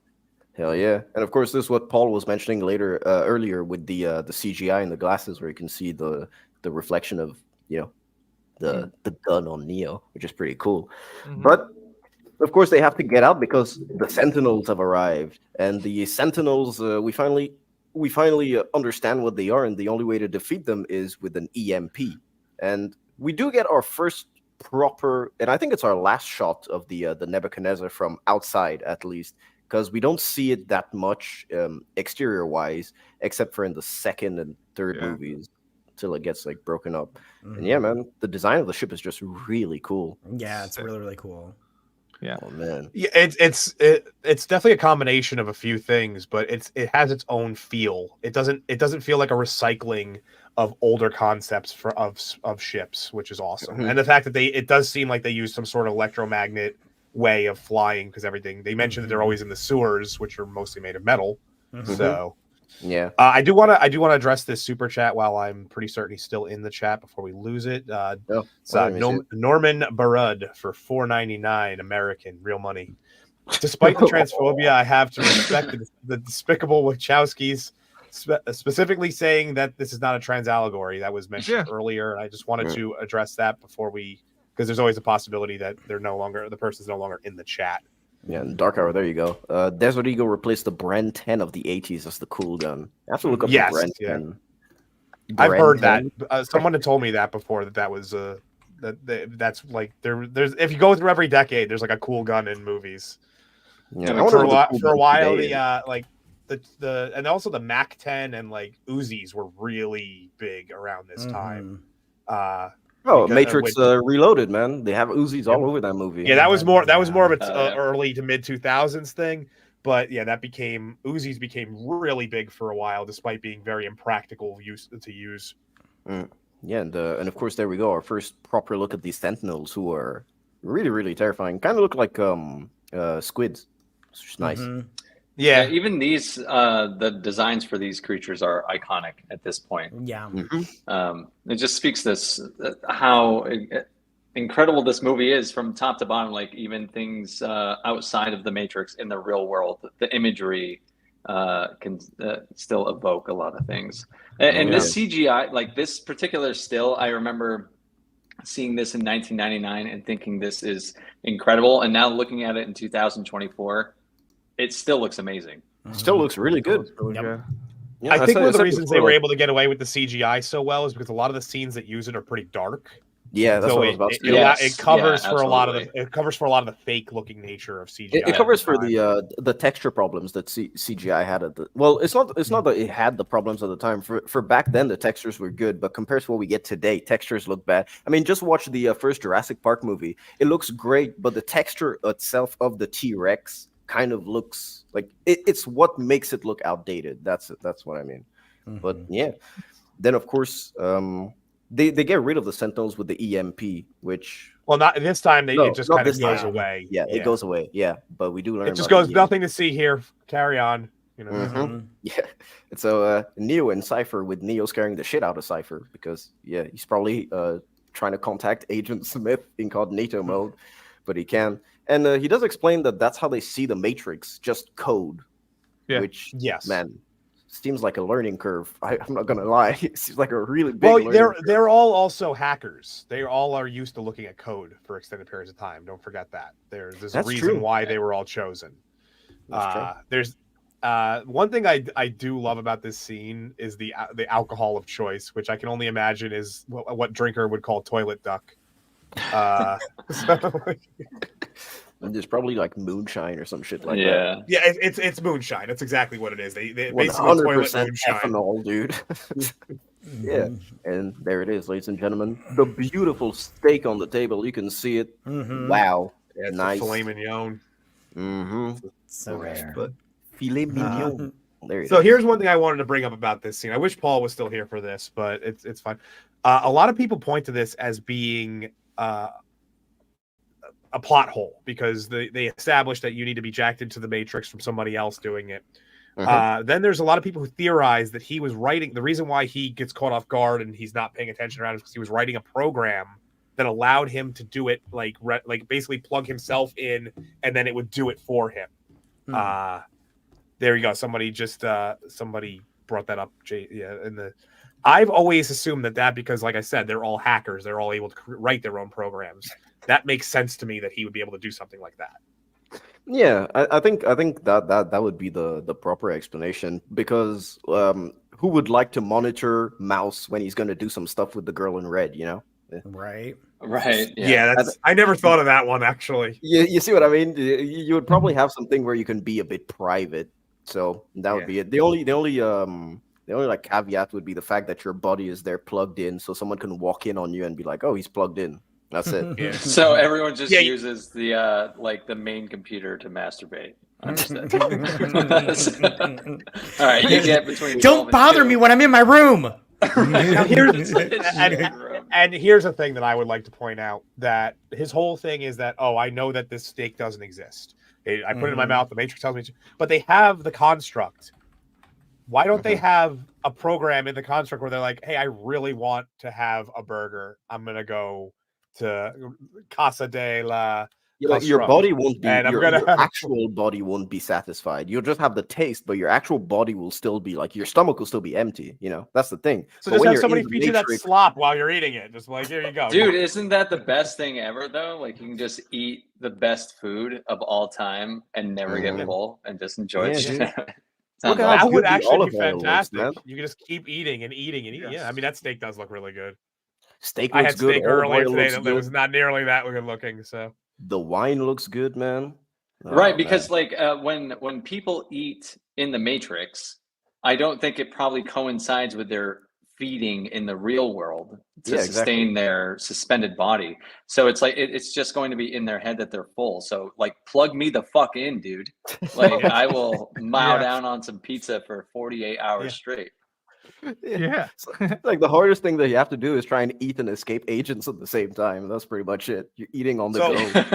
Somebody just said this is a metaphor for masturbation right here, and I would say this is the epitome of food porn right here. This is just like, I am gonna dude, like a mukbang would really just be a will of like how long you can do it and sustain. Plus, you know, you never get fat or anything with your Matrix body. That's just right. it. Yeah.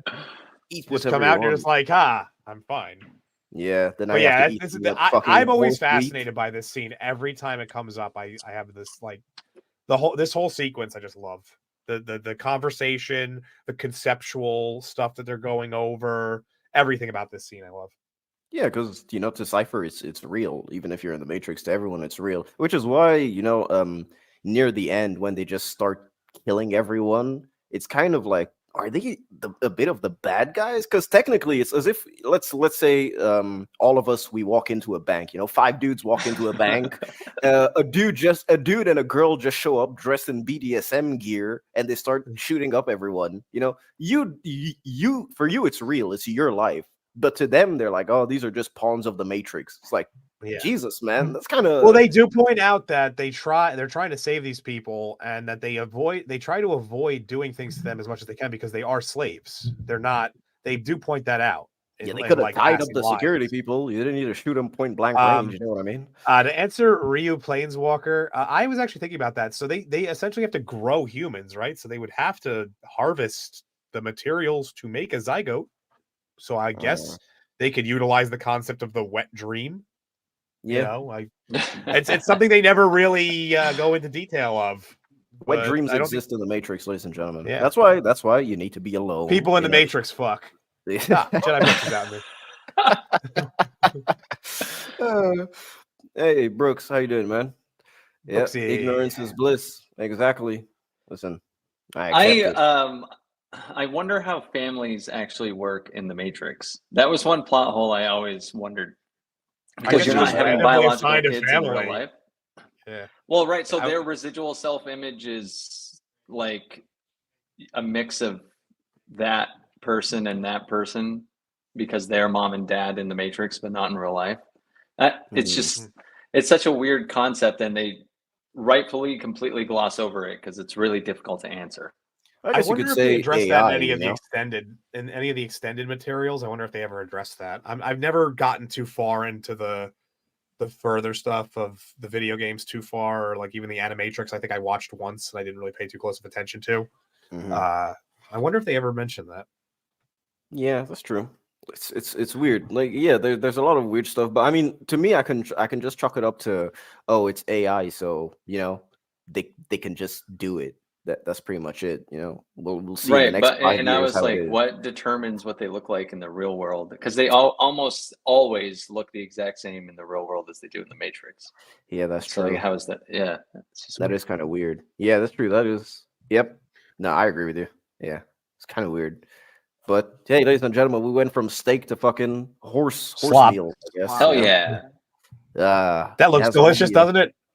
yeah, all the protein you need. Fuck no, dude. Yeah, the Everything juxtaposition the of body putting the needs. steaks, the juxtaposition of putting the steak scene right before this is just it's gold in the way that the script flows. Yeah, Cipher did nothing wrong, ladies and gentlemen. Would you rather eat this or would you rather eat this? I would rather eat the steak. I wish you had the Dude. picture of him just like staring at the piece of steak. Like that would have even been better. That was what I wanted initially, but then I was like, man, at least here we can see, the wine, the steak, the olive oil. It looks nice. The pepper shaker, oh, nice. Yeah. That's all you need. Then boom, fucking Kellogg's. I don't even know what the fuck this is. No, Cheap. that's like if you add too much water to instant oatmeal. That's basically what that is. That's true. Yeah. It's like- And of course they're all just or grits, yeah, or like instant grits, which no self-respecting Southerner would ever use. Grits. How many grits?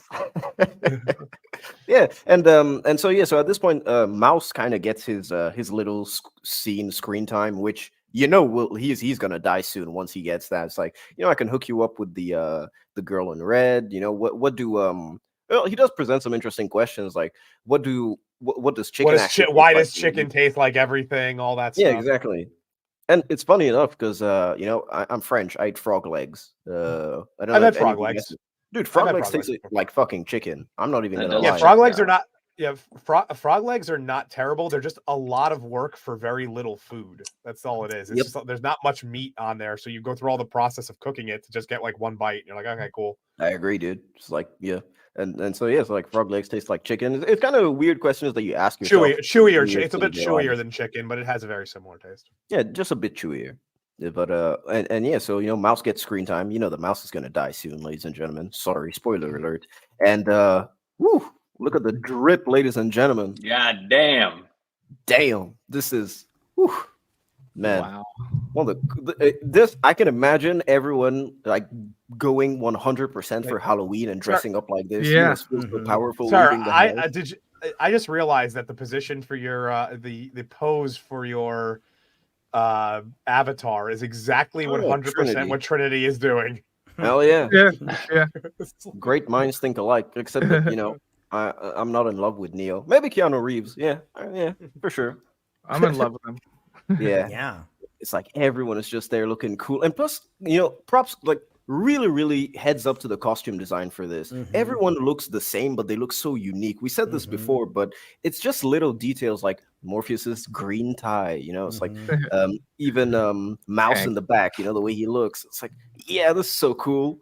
You can barely see Mouse, which is actually great considering the fact he's a mouse. Yeah, it's just chilling in the background, man. Dude, it's so small cool. and annoying. That's a great name.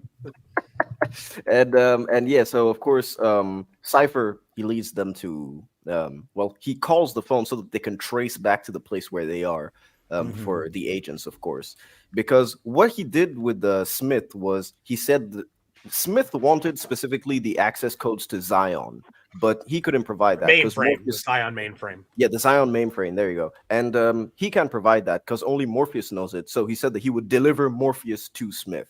And this is what they're doing as they're all going their way to meet the Oracle. And of course, just to emphasize again, the amount of protection that they have just for Neo, like everyone going, shows you how much of a threat the agents are, just to emphasize that a bit, It's good. Really, really good. Really then, good. of course, the Oracle's assistant, I guess, secretary? Oracle secretary? Yeah. I thought she was the Oracle at first. Man. And we meet the weird kids that can... or potentially the one. Yeah, they're potentially the one, I guess. That's what they're trying to... I don't know. What do you guys think about the scene?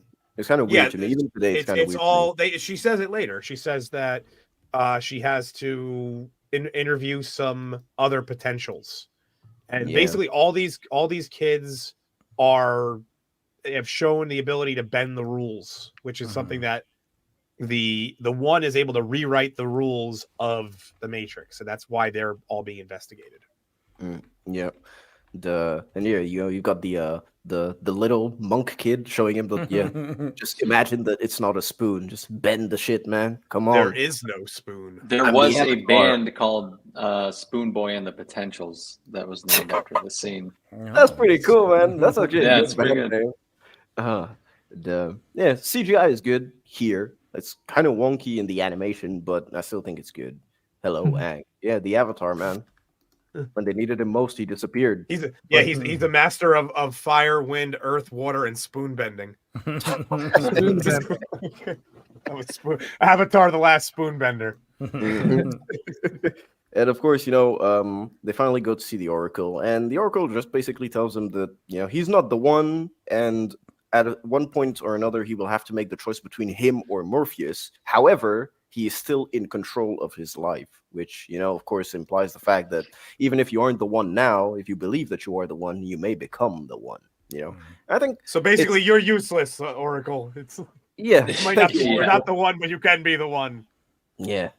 I do like the way that they try and subvert, how you would see the Oracle usually, like in, especially in, mythology. It's always, oh yeah, the Oracle, yeah, come do this, weird. Here's just, oh yeah, it's a down to earth woman who's baking some cookies. Yeah, and Barbie had a little throwback to this in in the movie, the scene.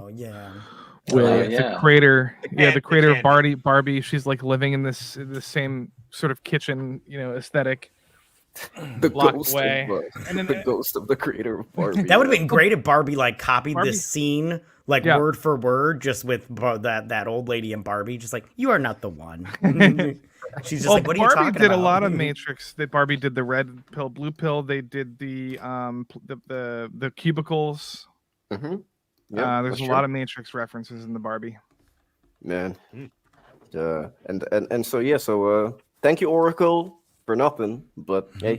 And here's Tur in the movie. Yes, ladies and gentlemen, making his cameo. My cameo. Yep. I was paid handsomely, man. They asked me to shoot it twice, and I said, no, man, I'm busy.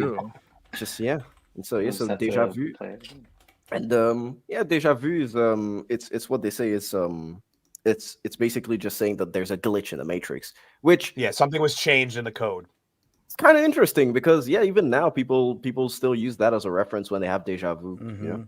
It's a glitch in the Matrix, ladies and gentlemen, which means that the agents are here, and sadly, Mouse died. Go back. That is your great. That is the best screenshot you ever got. That is fantastic work. Dude, you got muzzle flash on 2 of them. That is great work. Impressive.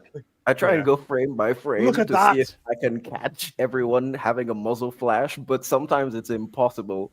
It's horrible. I'm glad. Then, of course, he dies. And here's the double. Wow, this is your best work ever. Double muzzle flash. Double muzzle flash with the mask guns. What is these Tommy guns, right? So I've not really. I've had a couple of different. Because I've tried to figure it out over the years that they're not Tommy guns. They're like some sort of. There's something else. Those are custom made. They're like custom made cylinders that they did just for the movie. So it's really hard. Like a lot of people have given me separate ideas. It's very, very unique style. I can look up exactly what they used. To me, the sequence is kind of very it's kind of cartoonish, with him pulling out the guns like this. Reminds me a lot of The Mask, and then afterwards when they get caught and they're going down, and you just see the walls shaking as they're sliding down as well. So true. I was also thinking this isn't a very bloody death, and then it got me thinking too. They don't even say the word "fuck" in this movie, and it's not gory. Yet it's rated R. Yeah. Okay, so I did actually know this. So they were custom built for the movie. They're 12 gauge shotguns with with 25 shell cylinders. They were custom made though by the John Bowering, who was the lead armorer on the film. They're not. So there's no actual real world equivalency. So apparently they can fire at a rate of 900 rounds per minute of shotgun shells. That's pretty cool. That's a lot of kinetic energy, man. Jesus. So, Cynic, it says rated R for sci-fi violence and brief language. I Right. feel like they asked for that kind of rating or something. Yeah, maybe Because it's like I think elevator movie. there's, I don't even know if there's an F-bomb in the entire trilogy. There's a whoa. I think there's shit. That's pretty much it. But There shit are a is lot allowed of in shit, but PG-13. you're actually allowed one F-bomb in PG-13 movies. Like, I don't Were think you allowed there's at that any... point though? Because this was, you got to remember, this was 2000. Was No. that back? Was that the rule back then? Oh yeah, absolutely. But they don't even say fuck in this movie anyway. I don't know. It's kind of weird. Yeah, I think maybe it's just because for marketing and be like, yeah, it's an R-rated movie. I think Look so at the trailer. too. Look at all the Yeah. action. You can It was assume... one of the, for a long time. It was one of the It's top for grossing adults. R-rated movies too. Yeah. It wasn't the number one, but it was up there in like the top 5 list of top grossing rated R movies for a very long time. Yeah, I think that you might be onto something that it was like, they didn't push back if they were given an R rating, or at the very least, because they could market it as sci-fi for adults or something. Yeah. Compared to Titanic's boobs. Yeah, exactly. Which is Titanic had boobs? Oh yeah. Yes, that's like Kate the Winslet. that's the scene that everybody talked about for so long. Draw me like Right. one of your French girls. You're French. Yeah. Yeah, dude, I hate Titanic. I really don't like Well, it. it's getting put on the damn list now. Oh, I control love the list. Titanic. Yeah, How dare Titanic. you. Titanic was my first brush with mortality as a kid, where I realized that one day I'm going to die, and it traumatized me for such a long time. That was when that you realized when you were watching a historical thing about the Well, Titanic. yeah. I don't know. My dad was like, I was like, what happens to all these people? He's like, oh, they're dying. I was like, what's death? And then he was like, oh, you'll die Lord eventually. King, I was it like, is extremely Jesus. brief though. It is extremely brief push. Yeah. It's very. And Yeah, so- Princess Fiona coming in with the gun facts. Apparently, the closest equivalent is the AA-12. Yeah. So, yeah, there's not. I had actually I had looked that up that these were custom. I just forgot about it. Yeah. So yeah, and then of course there's they're kind of getting caught and they have to leave. So what they do is they go through the walls basically, and I guess Morpheus fucks up and coincidentally ends up on Cipher to try and to sneeze. I think this is a coincidence because sadly it ends up on him, but of course he is the rat as well. So yeah, I mean, oh come on, TR soft, dude. I was like 11 or 9, and you tell me that one day I'm gonna die, bro. That I yeah, thought he that's sneezed on purpose, by the way. Yeah, I've always been under the impression that he just realized that it was an excuse to sneeze and give away their position. Yeah, because it looked so cartoonish, like it looked on purpose. The way he Dude, was have you using seen it. the sequence? The dude drops a tummy, he grabs out two huge. Yeah, it's like guns. asbestos just right on top of the. Yeah, he sneezes too, and then wait, let me just play the clip. Look at the way the walls fucking break too. Here in the walls.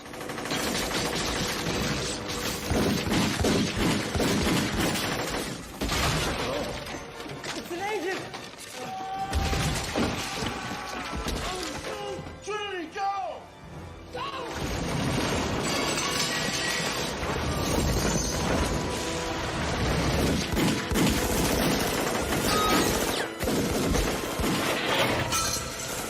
Come on!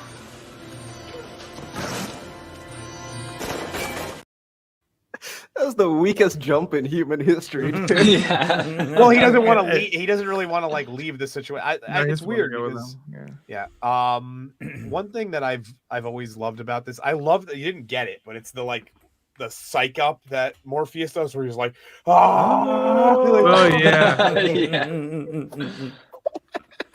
Yeah, it's kind of good. It's like, yeah, fuck it. Do you have it's another time. clip? Yeah, I of, do you have fucking another love clip of it. the fight? Because I love when he hits his head on the toilet too. When he's like, pop. Oh, yeah. dude, don't worry, man. Plus, we can talk over it. So, there it is. Here, it's here it is. It's right here. Right here, you're about to Bang, smack his head boom, up. toilet face. Oh. There you go. That would hurt so fucking much. Yeah, and I mean, Oh, just, dude, like the patty cake he plays right there too. I Yeah. always thought it looked so pathetic because it is. He's so weak at that point, and he's just frantically trying to get him away. So, I've always said this too. I know that the agents are extremely strong and extremely fast, and they're essentially cheat codes. Like they have all the cheat codes, whereas the Matrix walkers, I don't know what the hell, the enlightened, they have some of the cheat codes, so they're not quite as good. But one of the things that also does help the agents is that they have this fear factor to them. Everybody goes into a conflict with them terrified, which then puts them in a very precarious position of being on the defensive almost the entire fight. And you see that in this fight. He doesn't throw many. He doesn't really try too much offense. When he does, it doesn't work because it's too late. But he's very, very defensive throughout the entire fight. Yeah, and I mean, Iceman, you make a good point, man. These are real American walls, man. Because fuck, this shit would not slide in Europe. My walls are made of concrete, dude. I'm telling you, this is American nonsense. I don't even. Why the hell? Well, how are you supposed to make money if it's not planned to be obsolete in 5 years? That's true. Be replaced. Exactly. You guys have what's it called? Dry rot, right? You've got the rot. No, it's drywall. Dry rot is a completely different thing. Drywall. But doesn't it rot? Drywall rots, right? Dry rot is like when wood is rotted and dried out. It's done. Oh, my bad. But yeah, man, and it's like it depends. So back to your point about the walls. It depends on how old the house is and stuff. Because a lot of newer houses, you actually really don't want to buy a new house because they're made of shit wood.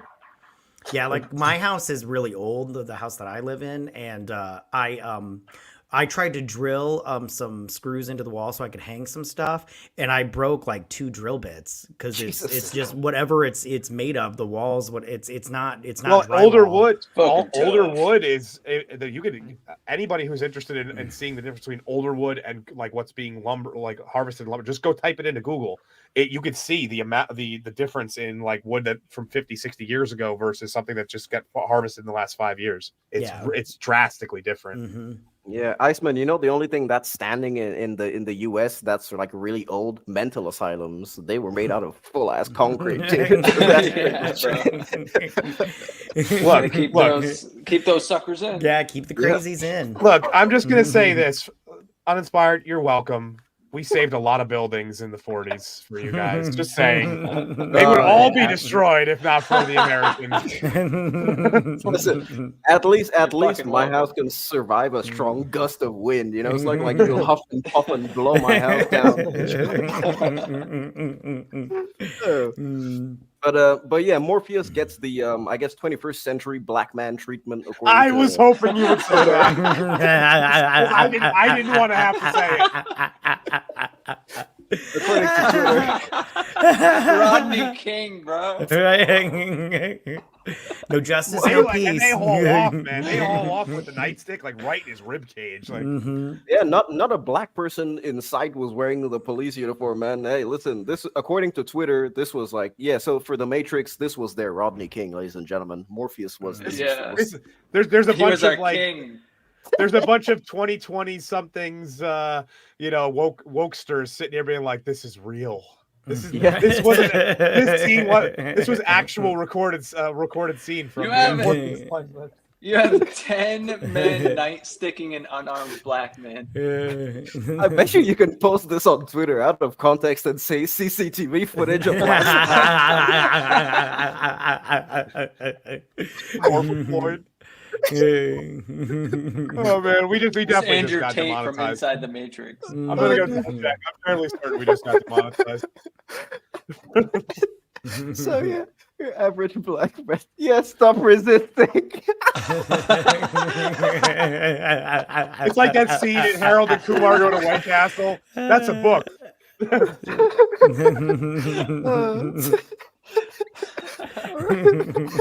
All right. Strangely enough, we're still monetized somehow, even though it doesn't matter. Cypher's the first one out of this, right?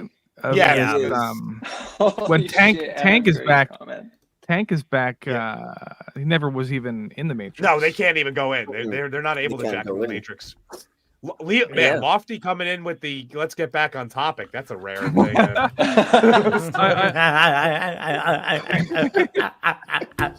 I didn't have another black joke. I'm sorry, you guys said all the jokes. Well, Adam Gray dropped an awesome comment. Is that air he can't breathe? So here's the thing is, yes, like he mentioned that earlier in the movie, but his body is now struggling because he's taking the damage on the outside. So what his body is doing outside is still being manifested. Mm-hmm. So do they still have oxygen on the outside if they go out? Because I don't remember correctly if Zion has like air filtering or something. You know, sort of like in Total Recall. Yeah, it doesn't make any sense actually if you think about it because there's no trees. That's what I was thinking. Yeah, and Fallout as well because you know they scorched the earth basically. So I think Fallout would still last after 100 years, especially on that level. So I don't know. Yeah, that just doesn't make sense. But of course, you know, that's if you try and tie it into the into the sequels, which present Zion. At least now, you know, I could say, all right, maybe the Nebuchadnezzar has something, you know, to filter oxygen. That that's good. And there would be, and here's the thing: is there would be no trees, even if you take out, like you say something along the lines of, well, what if they didn't completely deforest the entire world? They only did it where there was population bases that they could use. The fact that the sun is scorched out.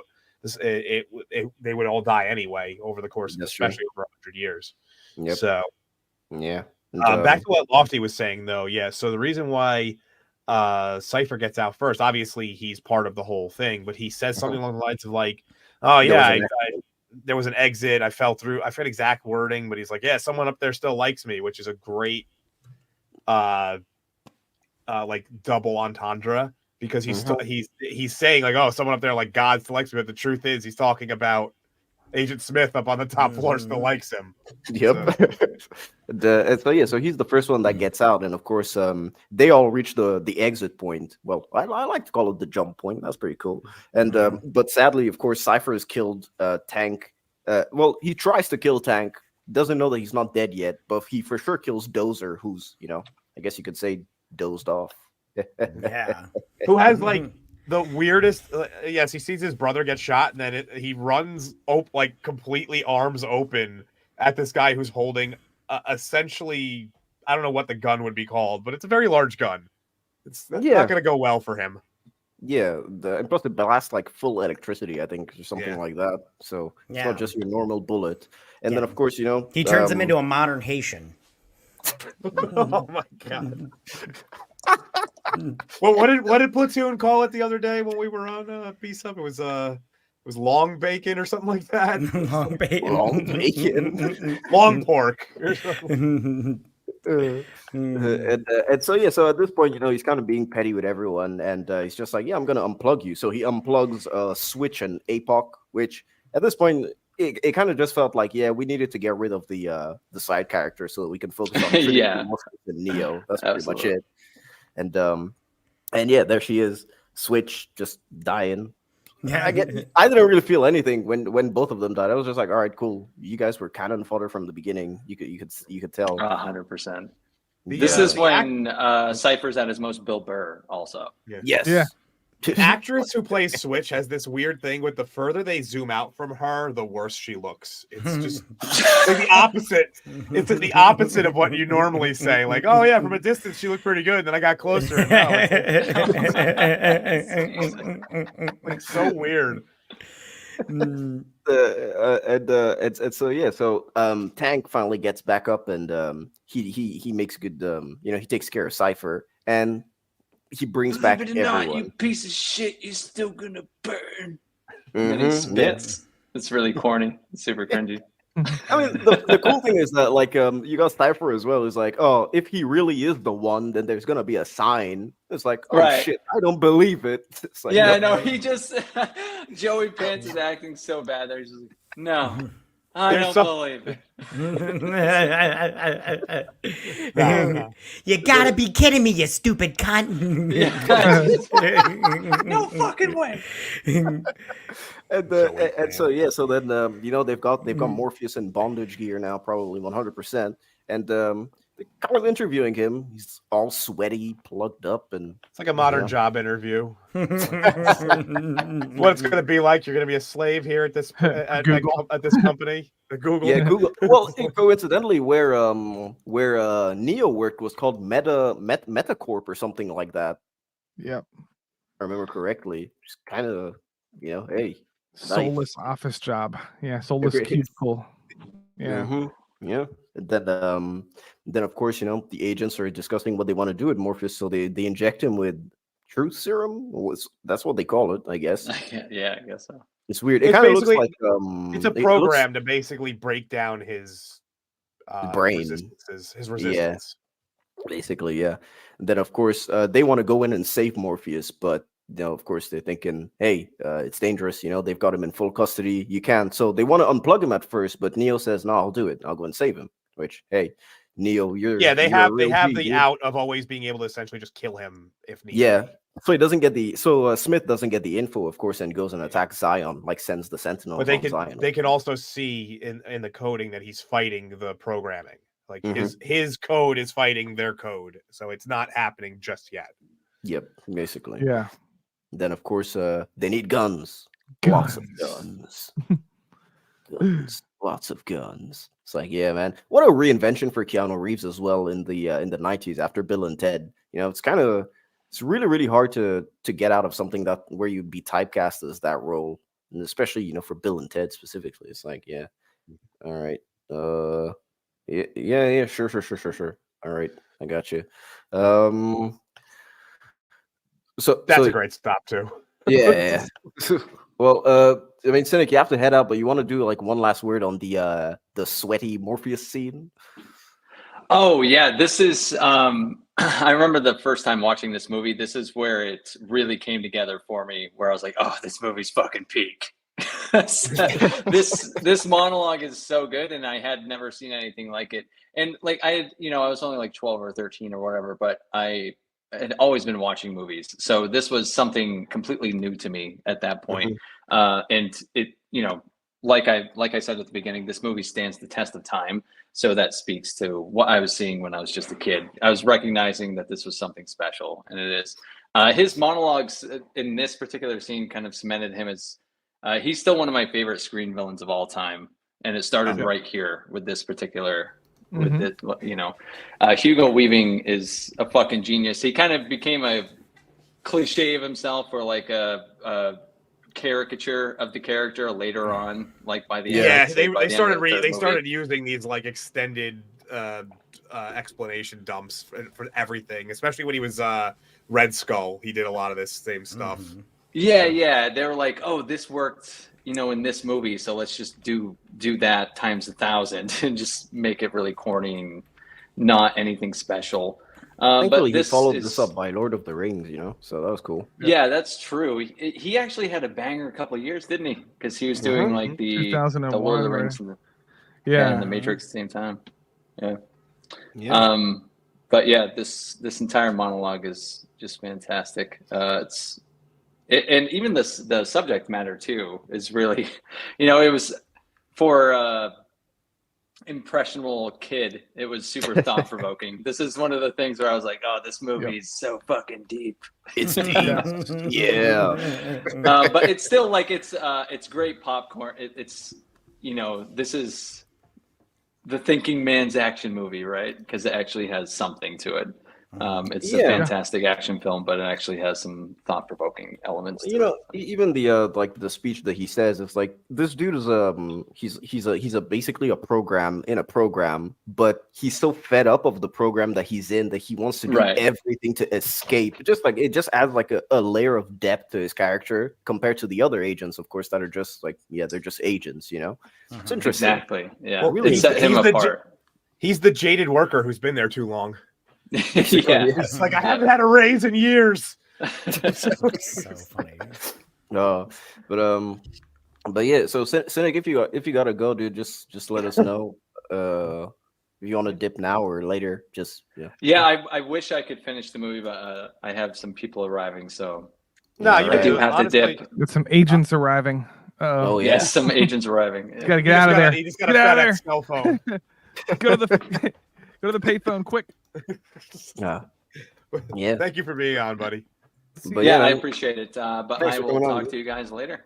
All right, see you, man. Take care. Bye. And There were 4. and then there were 4. Keys, loose chains. Not like this. Not like this. Yeah, not like this.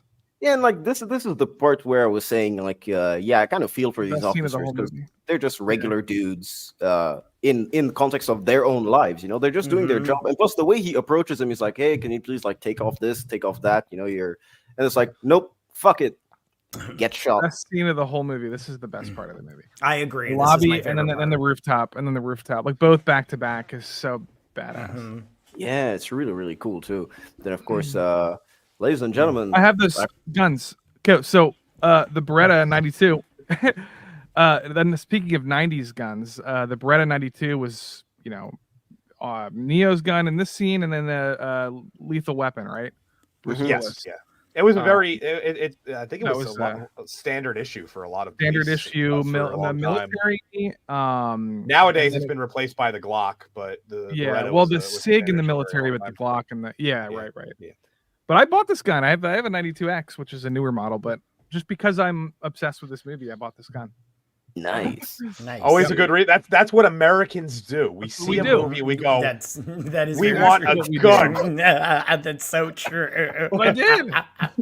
Like, guys are we lucky just as sit fuck. around and we're just like, you know what? I haven't bought a gun in about a month. You're Let's right. buy a new gun. That's so true. Yeah, are guns like that expensive in terms of like buying Yeah. and purchasing? It depends. Yeah, The thing that's probably the most expensive is going if you have to get That like was $600. licensing and stuff. A lot of No, times it's 600 not. seems good. Yeah. Yeah, mine was 650 or something. Yeah, Yeah, yes. it's not.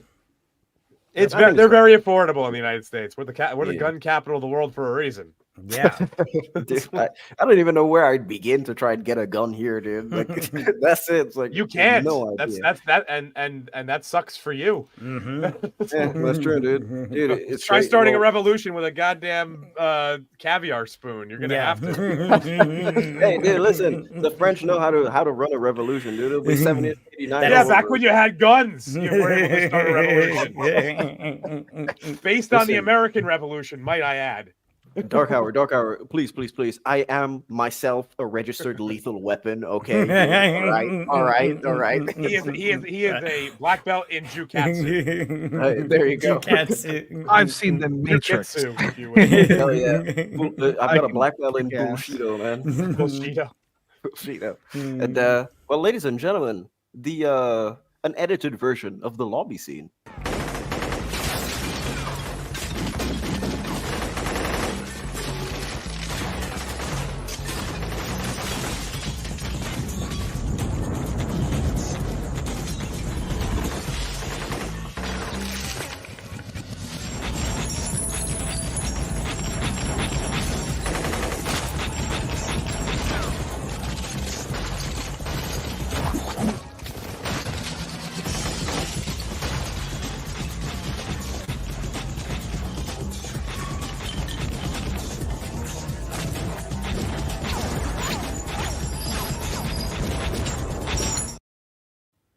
They make guns. I'm not look so sure. sexy. To this day, I'm not sure which part of that sequence is the coolest part of the Right, sequence. Like I right. try to boil it down, and I just can't.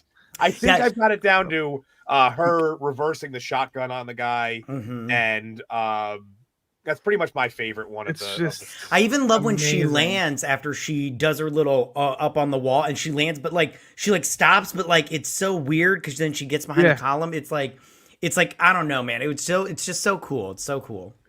I have both those action figures, by the way. This lobby scene, they're very cool. this back when I was younger watching this movie, I had my dad was obsessed with it. He was like, we had 5.1 surround. So if you're not watching this movie without surround sound, you're doing it wrong. This has some of the best sound design ever in the history of cinema. This scene with the bullets bouncing off the ground, the slow mo, the shit blowing up in the walls. Yes, I've seen this scene Just like look at 100 the aftermath, times. man. Yeah, it's so incredible.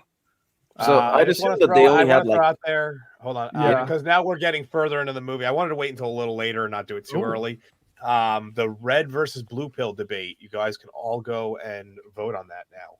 Now that we're further into the movie, I wanted to give people a little something to do toward the end here. Wait, what red? Oh, as I a made a poll. poll. Oh, okay, I made a poll, okay. yeah. I was like, what the fuck is going on? To the poll. Yeah, it's my channel. I kind of forgot that I could do that, and then I was like, oh yes, we could do that now. Yeah, One-Eyed Crow. I mentioned that just before we started the sequence. I think that it kind of makes them seem like the bad guy, because, well, you know, they're regular people, technically just doing their jobs. They don't know that they're in a matrix. They don't know that they're in a simulation. So to you, you're basically just a terrorist coming in and killing everyone. So, you know, understandable. Have a great day, ladies and gentlemen. That was it. You know. Yeah. Jesus. And yeah, they did kind of steal. They did steal a lot of this from Ghost in the Shell. That the scene in Ghost in the Shell when she takes on the. And we'll get to that. We have Ghost in the Shell scheduled for later this year. When she takes on the tank at the end is just freaking awesome. It is awesome. It is. That will actually be the first ever Two Hoes Rising Sun, which will be our AM show. Yeah, where we cover animated movies. We're going to cover animated movies, specifically as many as we can from Japan with Land of the Rising Sun. You know, try to play on that a little bit. It's very cool. So like to my knowledge, they only had one like they could only shoot this in one time, right? You know, like one and done. I would guess. I'm not sure. I've never looked it up. I'm sure that to reset all of this would have been a pain in the ass. They probably could have redid it if they needed to, but this is a lot of stuff that would have had to be cleaned up. That's true. There also was a lot of safety precautions on this set. They had to have plastic shielding in front of guns because the camera work and the. I went back when Alec Baldwin's thing happened. I went back and looked at a lot of this stuff, and I wanted to see some of the safety stuff that they were doing, and it's interesting. They were pointing guns at people, but there was like, you know, what's that called? Not plastic. Yeah, plastic things in the way so that it would block any kind of blanks. Oh yeah, the like plug.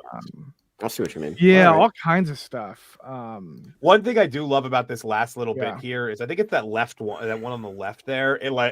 They're staring at it, and then the tile just falls off. It falls down.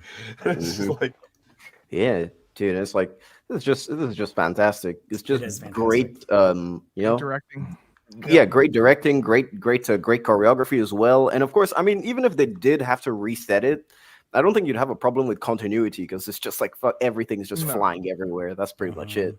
You know? They would just really if they needed to reshoot a specific scene, they would have just had to fix that section of it. Yeah, that pillar or something. Yeah, that's true. Then of course, what they had in their bag was a bomb to I guess set off the fire alarm. I don't know what was the purpose of the bomb itself. I think it was to take out the building, isn't it?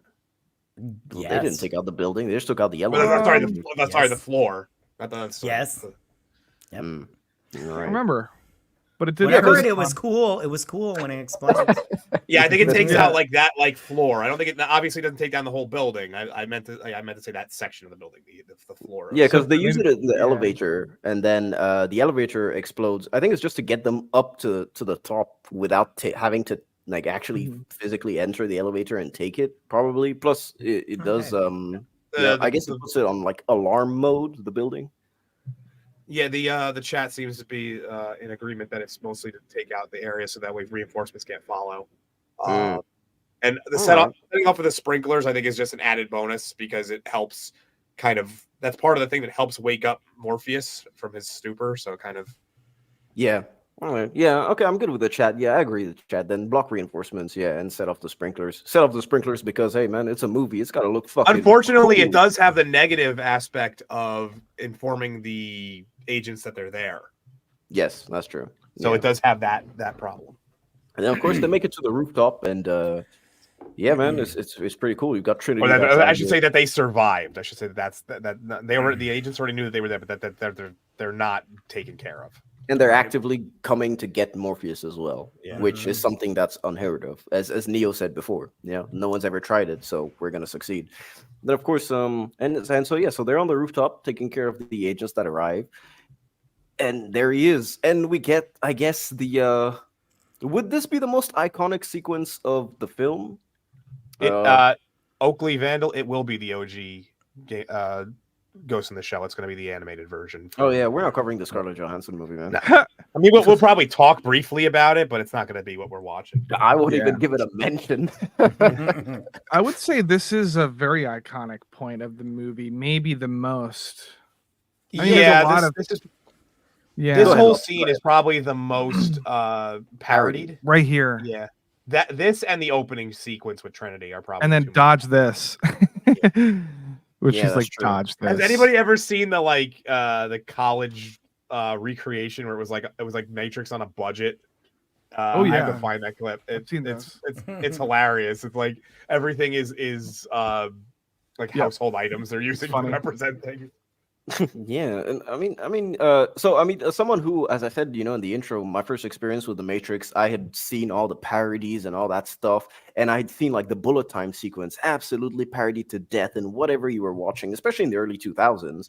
And when I finally watched the Matrix and I saw that he got shot, and I was like, oh wait, what? The scene that everyone has parodied and stuff like that, the hero doesn't even like make it out properly. You get what I mean? Yeah, he gets grazed on the thigh.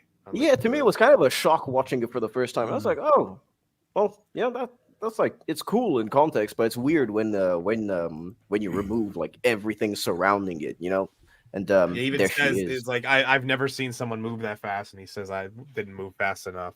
Yep. Right. There she is. Dodge this. Boom. And I guess that's the this is probably the hottest she looks in the movie by then. I agree. I agree, man. Hell. So this is when the she first time loses the whole agent die, right? Properly.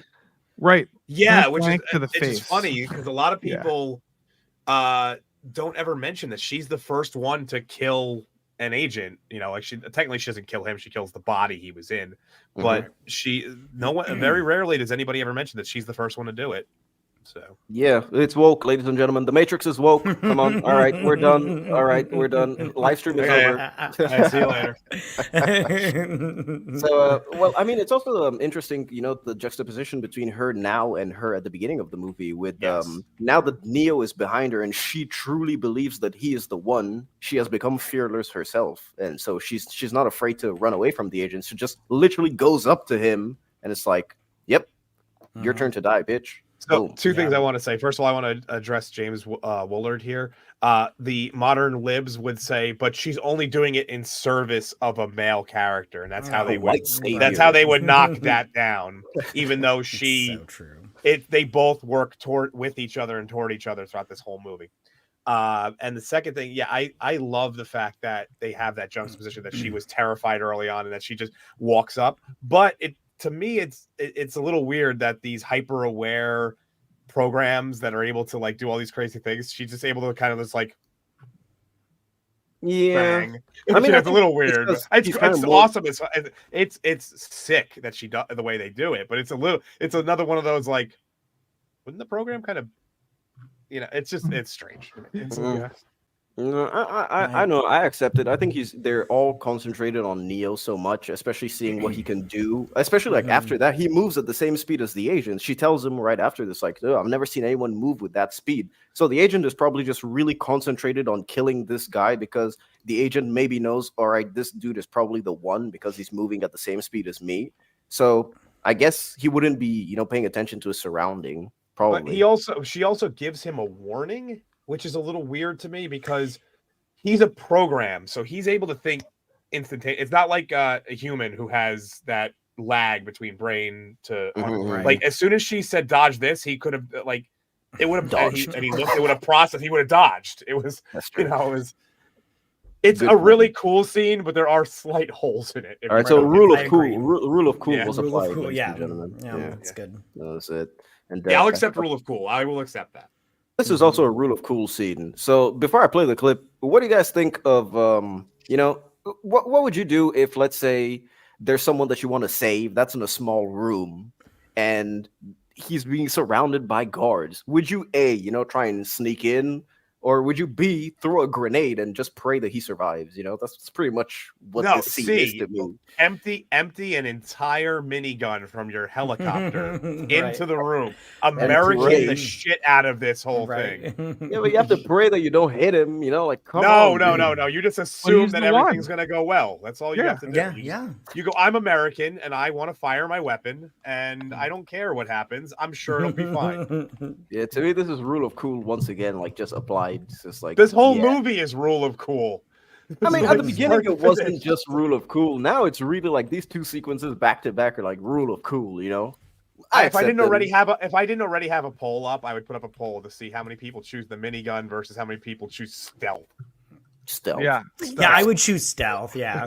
I would choose minigun anytime. Well, there you go, Dark Arrow. Let me give you the minigun.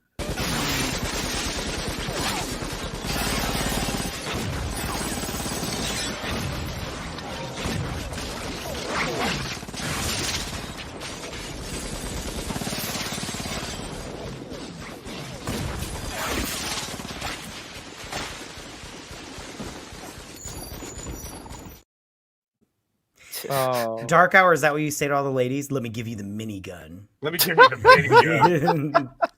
You've never seen anything fire this fast before. But in all seriousness, though, yeah, it is kind of it is possibly the worst attempt at saving someone by firing 1,000 rounds Right. in their direction. It would have been actually cool if they nicked Morpheus and be like, "Hey, fucker, you go watch what you're Well, going to they don't nick him. Somehow one of the bullets does catch the handcuffs. It's Agent. Though. Yeah, no. He tears the handcuffs like with his raw strength. Yeah, but it's because one of the bullets like hits the handcuff and it like loosens really? it. I don't think so. I think he just No, pulls man. it. Yeah, he just no. He rips it off, man. Well, I might be misremembering. I didn't get to this part in my rewatch. I only got about an hour and a half into the movie. So Yeah. No, I'm telling you. Yeah, he rips it apart, man. He was trying to do that the whole time, but it took him for a while because I guess Neo, and then this is when it happens because then he jumps out and then catches. Wait, is he on drugs and stuff too right now? Yeah, like, he is. Morpheus, he's all fucked up. Yeah, he's on drugs, just like me. Oh my god, I'm trying my best. Monty's like I can't imagine I- jumping out of a window right now. No, I can't. I'm only I on can't Vicodin. I'm not on secret agent program Yeah, dude, shit. Lofty, if you ever need to bow out because you're too tired, man, just let us know, of course, dude. I'll let you know. Or just nap. You can just nap, and we'll just wake you up later. I did take a little nap once. I can't remember when. but Once. What's You were talking back about in the early something. 2000s. Yeah, one time. Yeah. Okay, I was actually just about to Off say armor, something man. about Platoon, and he was like, "Oh, I just got back. I didn't see that." Internet was all messed up. Yeah. Yeah. I was about to say, well, Platoon probably is taking a nap somewhere, but it's fine. Sometimes things happen. This stream has been incredibly successful considering the insanity of the beginning of it and how everything happened. Dude, I told you, man, no stress. It's cool, dude. Morpheus does have mad plot armor. Minigun is accurate enough to hit the agents, but not him. But that's because Neo is the one. Yeah. Keep that in mind. I don't know. Isn't Neo supposed to be like god tier at like gunfire at this point? Well, not at this point. I will say this based on he a current downloaded movie the that's programs. Yeah, right? that's true. He downloaded all based the on programs. based on a current film that is in theaters. Would we consider Morpheus a magical Negro? Ah, yes. Yes. Probably, yeah. Black girl magic. Black girl magic. There's a few of these things out there. I'm shocked that I haven't gotten a notification that we've been demonetized yet. Yeah, don't worry, man. Some of the things that we've said today. WB will come after us when the stream is over. You'll see. Oh yeah, the amount of fighting I have to do with them for this shit. I'm like, come on, guys. Dude. And so, of course, he's Mary Poppins, y'all. He jumps out, boom. I'm and Mary this is Poppins, a great y'all. fucking shot, dude. Such a great shot with him, like Agent Smith just walking in and just like Little boom. Platoon got caught under some artillery fire. That's Nah, okay. man. It's fine. We had such a big panel today. Platoon's gonna be on in like a couple weeks anyway. Yeah, dude, Platoon, man. I hope you're having a good day, man. Honestly. And so yeah, dude, like I fucking love this shot. I think it's so good. It's like a great wallpaper as well. And they don't really linger on the shot too. But then right after we have the really really cool stuntman stuff where they're actually hanging from the helicopter and like this is Amazing. fantastic, man. Mm-hmm. Incredible. Do they still do stuff like this today? I doubt, right? Tom Cruise does. Yeah, only Tom Cruise, but I mean like just Keanu Reeves. normal something. Keanu Reeves has a stuntman. He's a little older. Keanu Reeves is getting old, but he did have a stuntman for that John Wick Four. Yeah, like when he rolled down the stairs, that was not him. It was somebody else. I mean, I don't blame him on that one. I've Yeah. fallen down one flight of stairs and it hurt like hell. I wouldn't want to fall down like 35 flights of stairs. This is CGI. That was the glass breaking was really. I like the effect of it. It's very obviously CGI, but like, oh yeah, it's very cool. And even with the then, you wouldn't really effect. get that big of a shockwave, would you? No, but it's in the Matrix, so it's like not a real place. It's so like data. It's data trying data. to replicate what would happen. Right. So, and since we're seeing it at a faster rate, we're seeing Right. the data actually do what it's doing. Yeah, man, Yeah. it's so cool. It's like, yep, there's the money shot, baby. Boom. Look at this. Oof. Oh, I love it. Bet you this was in all of the trailers for sure. Oh yeah, I remember that Yeah. scene being in the trailer. Yeah. Yeah, and then of course at this point, you've got like they finally managed to escape, and of course, what they're doing is, well, they're going back to, I guess, the real shitty world, and so Morpheus goes first, but Trinity for some reason, like they know the agents are on their tail, but hey, you know, she just wants to speak to Neo. It's really, really, really dumb. And to they me. completely recreate her exit call from earlier too. Just instead of being hit by a truck, she gets shot at, but it's the same hand up that she did. in the Yeah, and this first is actually one. the first time that we see, like, physically see what happens to these guys when they put the phone on their ear to transport. Like, Morpheus is the one and only time that we see that, which is pretty cool, man. Because I think that it just adds to that. Yeah, I the guess, world building. yeah, exactly. It adds to the world building, and also the fact that it adds to you being sort of like this normal person, seeing what these dudes can do in the Matrix, where they just disappear when they have a phone to their hand. It's like it's really cool.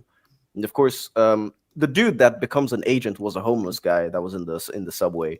And then, ladies and gentlemen, it's Agent Smith This versus is such Neo. a Western fucking. Yes, they even have standoff. the newspaper it. go by as if it's a tumbleweed. Yeah, it's tumbleweed. It's like supposed to be almost funny in a way. Actually, I think a lot of this is funny when he chokes him with his finger.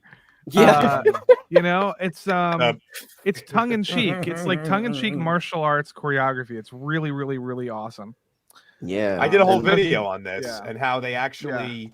So I tried to apply real world logic to their fighting styles, and what I came up with is that Smith is very linear about the way he goes. He marches right in. He's not afraid of damage because it doesn't matter to him. It's not his body.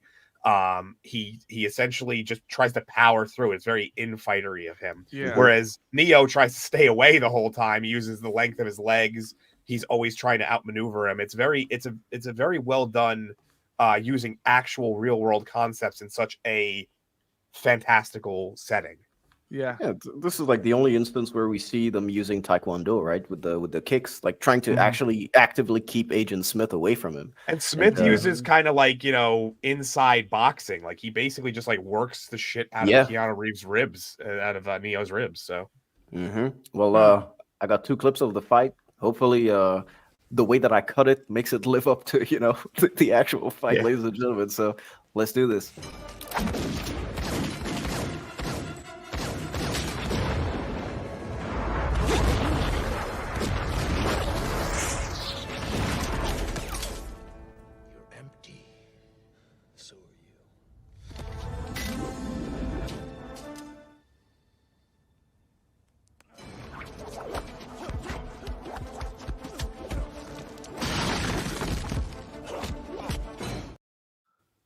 See what I mean with the Taekwondo? Just kicks, Amazing. kicks. It's very cool. The music is so good there too. and it's funny because we were talking about it. Yeah. Sorry, we had mentioned earlier on the phone, I think it was yesterday when we talked on the phone, how the fight is really, if you take out a lot of the stuff where they cut back to the real world, the fight's not that long, but a lot happens in a very short period of time. Uh-huh. Yeah, It's just so the actual fight itself is only maybe about like 45, 50 seconds because they keep kind of cutting back and having these like drawn out slow-mo scenes. But there's a train that comes at some point and interrupts the fight. Yeah. That's when Well, Agent Smith comes back through. Yeah, of course. Well, yeah, I consider that the end of this particular. Oh yeah, version, yeah, right? yeah.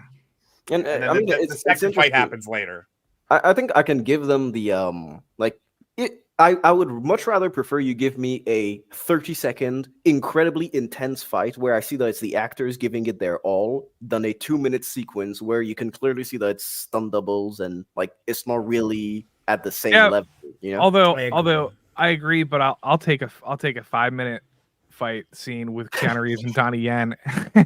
Actually, like Keanu Reeves and Donnie Yen in The Matrix 4 might be the best fight scene of all time. I mean, that was literally them, and it was really long. It was like 10 minutes long, dude. Yeah, but I accept that because like it was actually them, you know, giving it their all. That's what I'm saying. Yeah. It was the best of both worlds. It was really long, and it was just them doing the actual stunts.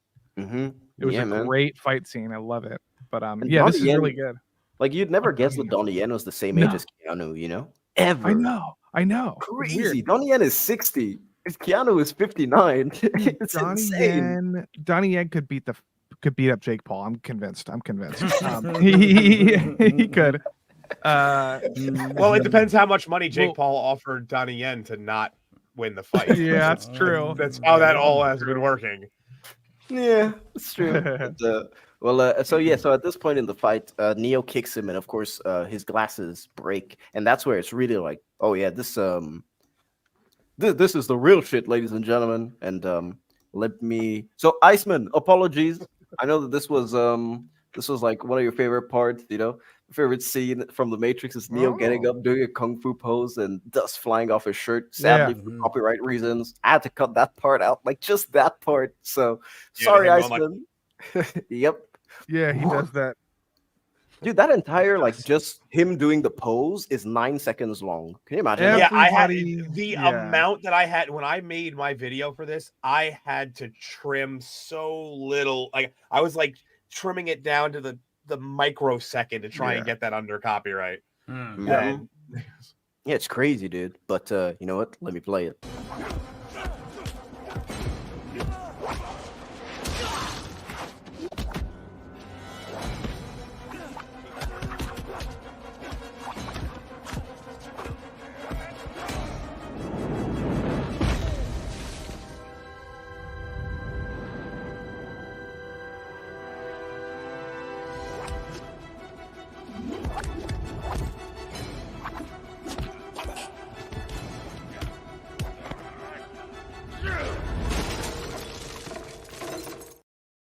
Man, it's just great. Very cool.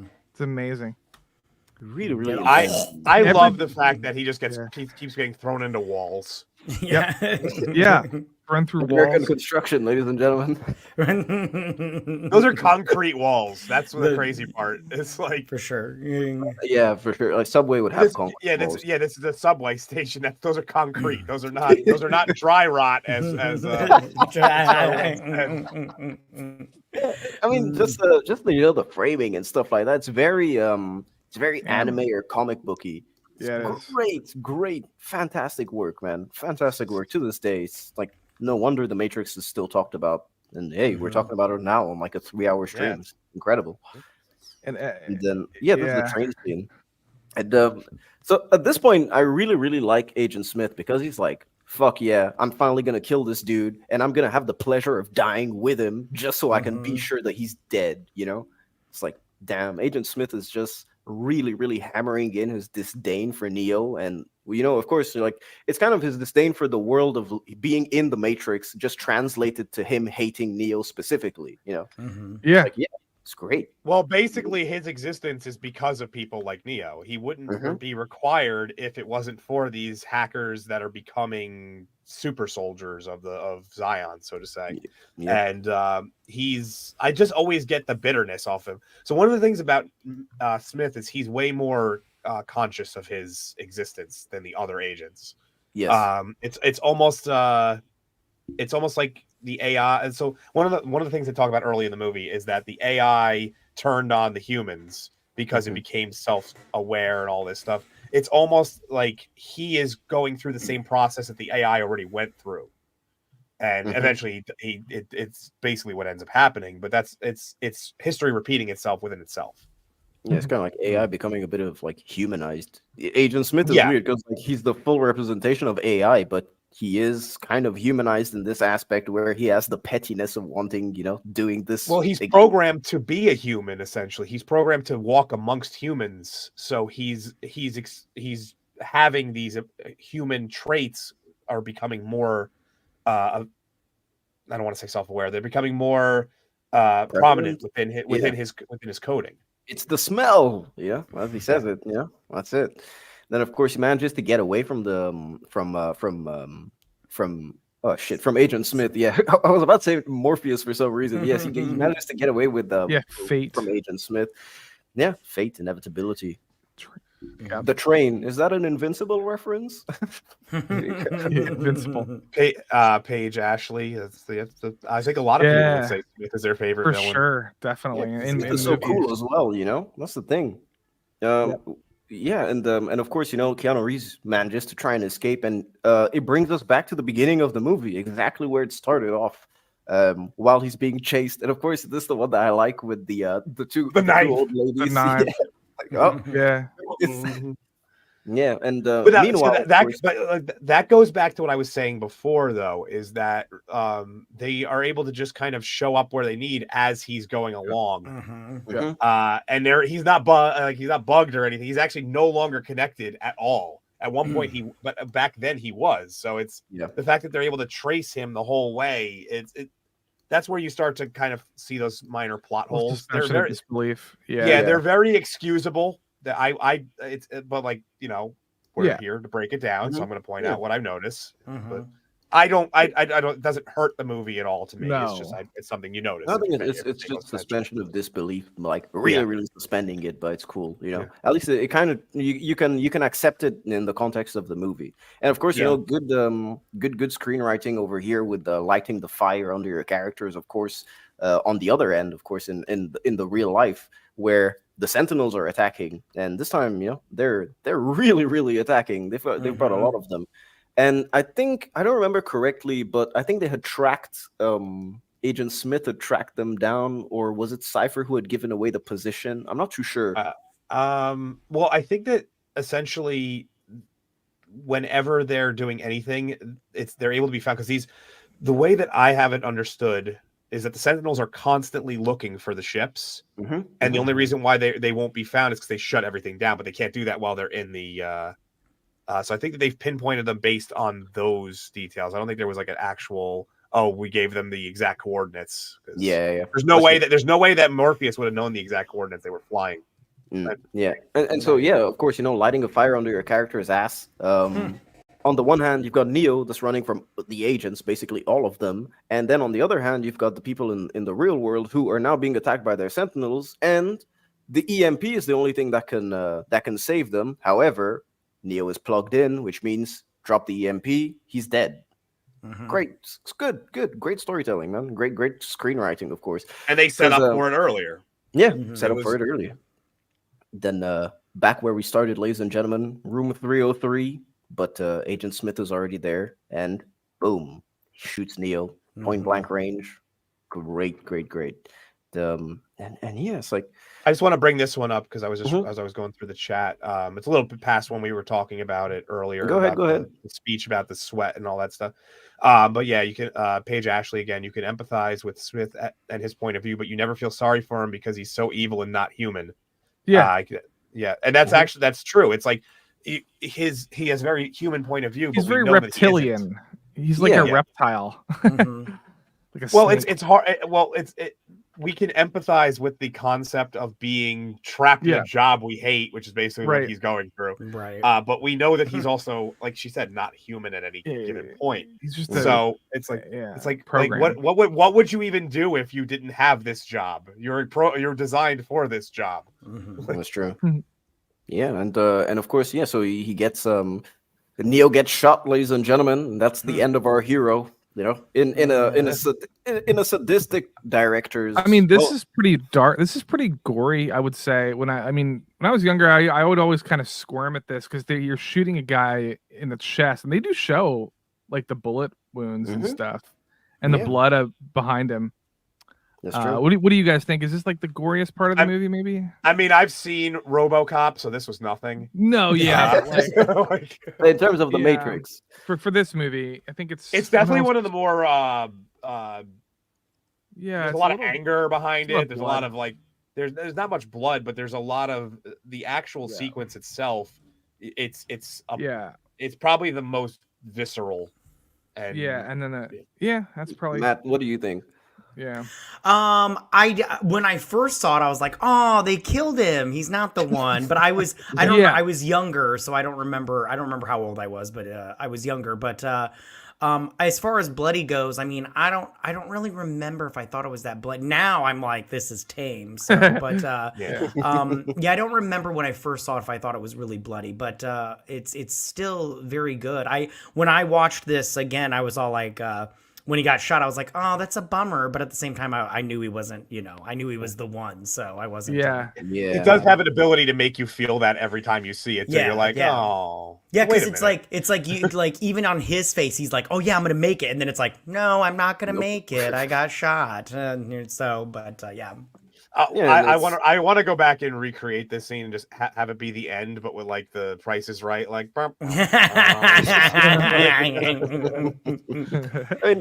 In terms of like bloodiest scene in the movie, bloodiest death in the movie, I think Mouse's death, not his death in the Matrix, but when they show his body in real life getting shot with him coughing up blood. It's between that and this for the bloodiest. That's it. Yeah. And Cynic said before, it's like the R rating. The R rating. It's not really. Yeah. This could be PG-13 for sure. Yeah, they just didn't fight it. Basically, is what he was saying. Yeah. It seems like that. So. And then of course, Lawrence Fishburne's eyes says it all. It's just like, fuck, man. We thought it was the one. He's depressed as shit. It's like, man, I wasted all that time. Yeah. And then of course, while Cowboy Curtis this whole time. The Sentinels are out there attacking, and the power of love, ladies and gentlemen. Best would have been like fucking white people, like crack ass, crackers. Yeah, that's the power of love. You don't need money to. Back to the Future. Huey Lewis and the years. So finally he does. He gets up Wakes and. up. Yep. He does his flexing of the space around him. Yeah. It's crazy because he basically just like stops the bullets. And this is a reference to what Morpheus said before. He's like, eventually you won't need to dodge bullets. Like you'll just stop them, something like that. So basically, so the way I've always perceived it is like humans are just in there. The code works around like to rewrite the reality around them. I don't know what to call it. I just call them the enlightened people. They have, like I said earlier, they have some of the cheat codes, and that's how they're able to work around it. The agents have all of the cheat codes, essentially God mode. Well, not quite God mode. He is now in God mode. He's now in developer mode, God mode. He's able to rewrite everything around him, and that's why he sees everything in code. Yeah. Then of course, the death of Agent Smith. And I just like the way it's filmed here. Like you can tell that they filmed it at like a slower pace, but it just emphasizes that Neo is there. That's funny. Not even looking at him, blocking his. That's funny. It's interesting because like you're more. He's more thinking about the fact that holy shit, I can actually do this now than thinking of Agent Smith fighting him. Yeah. That's a great way to put it, Jay. It's cheat codes versus the command console. That's a great way to put it. That was very 90s CGI. That was bad CGI. Yeah. That was not great, but that's also funny. Like there's humor to then they run away because they're scared. Yeah, like it's the way they look at each other. Yeah. Like, what the fuck? Even though he still only just killed the body that was the host. Yeah. Smith doesn't get destroyed. He's still just code. He's algorithmic code. Right. So he just moves on. Yeah, Yeah. but That you even one. have him screaming, like his face is screaming when he explodes, going towards the camera. It's like, I don't know, it's really, really weird. It's like Yeah, look at diving those, they into just back somebody's up. body. Like, Yeah. has that ever been? Like, who thought of like, I'm just gonna dive into his body? That's it. Right. Like, that's really cool. I just like, this is what I was talking about. That flexing. Yeah, the warp. Yeah, that's Yeah. really How, cool. how That's do you, been done in. and how do Yeah. so the SWAT guy that they were using his body or whoever it may be, how do you explain that to like his family? Like, yeah, he just exploded in a hallway. Right. We don't know how. They just say, I guess like a Mm. cool thing would be if they added like real world unexplainable like ways of dying. So for example, if they say, oh, spontaneous combustion, all the people that the Yeah. agents get, like the body spontaneously combust. It's something that we still aren't really sure how it happens today, Yeah. but people still die of spontaneous combustion. It's crazy. So it's like What that could be a happened cool in-world way of like My explaining husband it. was just a janitor in some rundown building. What happened to him? I don't know. He just exploded on the 14th floor. We're not really sure what happened. Yeah, and of course, just at the last minute, the Sentinels breach in, and of course they have to use the EMP. And yeah, Neo normally he's reached the telephone at this time and has been pulled out of the Matrix. Man, I just really like the shot. And I think this does go against what I said before about the Nebuchadnezzar having a, I guess, air filtration thing, because they can still breathe. You get what I mean? Yeah, Yeah, that's a good point. those humans have just evolved to not need air anymore. Remember, is that air you think you're breathing? No, it wasn't. Yeah. And of course, at this point, system failure for the Matrix, ladies and gentlemen. And we end the movie with Keanu Reeves flying into the sky like Superman, which, what do you guys think about it? Love it. Yeah, I like it. I mean, Well, I think it's a great way to show that he no longer operates within the confines of the Matrix. He can do whatever he wants. It's a great way to show flight being the ultimate explanation of that. Yeah. A showing of strength it can only do so much when you are literally defying physics as Gravity. we know it. Yeah. That's a great way to show it. Yeah. Yeah, that's true. That's true. It's just very anime.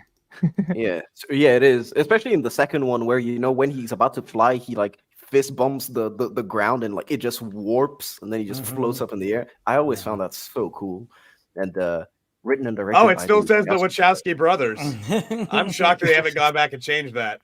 Well, I mean, you know me, like the versions I have are always like the original ones. So I don't know. Would they have changed it today? Where can you stream the Matrix? Actually, I mean, you can stream it on Max. I'll check later. I didn't finish my rewatch.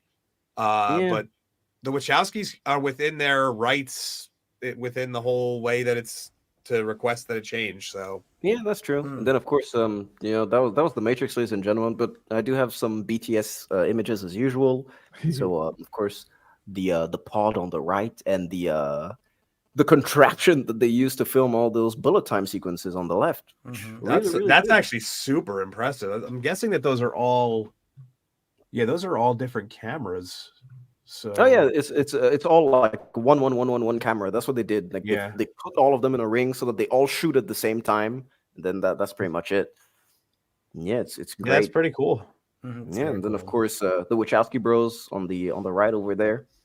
The heads are fantastic right there. Yeah, Agent Smith with his heads. Really, really good. Why did they need that many heads? I guess I know he explodes, but why did they need this many for that scene? And then of course the last one is just the a little BTS of the hallway sequence. And yeah, dude, huge lights. I didn't expect the lighting to be this powerful on set when you're watching that sequence. I mean, like lights that are on these show sites are pretty. Those are screens. Those are actual projection screens over those lights. Yeah. So those are real. Those are what's called that's actually it's either a front or a dual vision. I can't tell, but you see how it has a black border. The black border is what would normally attach to a screen frame. And that's probably it's probably a dual vision or either a rear or a dual vision. So rear ones are usually like a grayish color, and a dual vision is usually white. Dual vision can be used either from front projection or rear projection. That's how they're doing that. They're filtering it out using those screens. Specifically, those ones are probably about 9 feet across. Like they look a They're little smaller than the huge. person. They look a little smaller because they're up above the people and like pulled back, but they're probably about like 8 or 9 feet. They're probably across like a person and corner a to half, corner. probably. Yeah, but Yeah. from corner to corner, about 8-9 feet. Yeah, then of course you got the track. I used to work. Yeah. I used to work at a company that we had to clean those, and they're annoying. Dark Hour was a professional, ladies and gentlemen. He knows what he's I talking about. literally He knows his was shit. a professional in the production. I don't talk about it too often, but I was for a long time. So. And yeah, ladies and gentlemen, that's all the BTS pictures that I have. But yeah, man, I think Matrix is fantastic. And that was it. This was two host martial arts. What would the Matrix be? Gun fu, right? I guess. No, it's definitely like it's kung fu and gun fu, and it's cyberpunk. It's a cyberpunk kung fu movie. That's what I would call it. Yeah, those are the last two movies of martial arts. Yeah. Well, no, we have one. We have one more.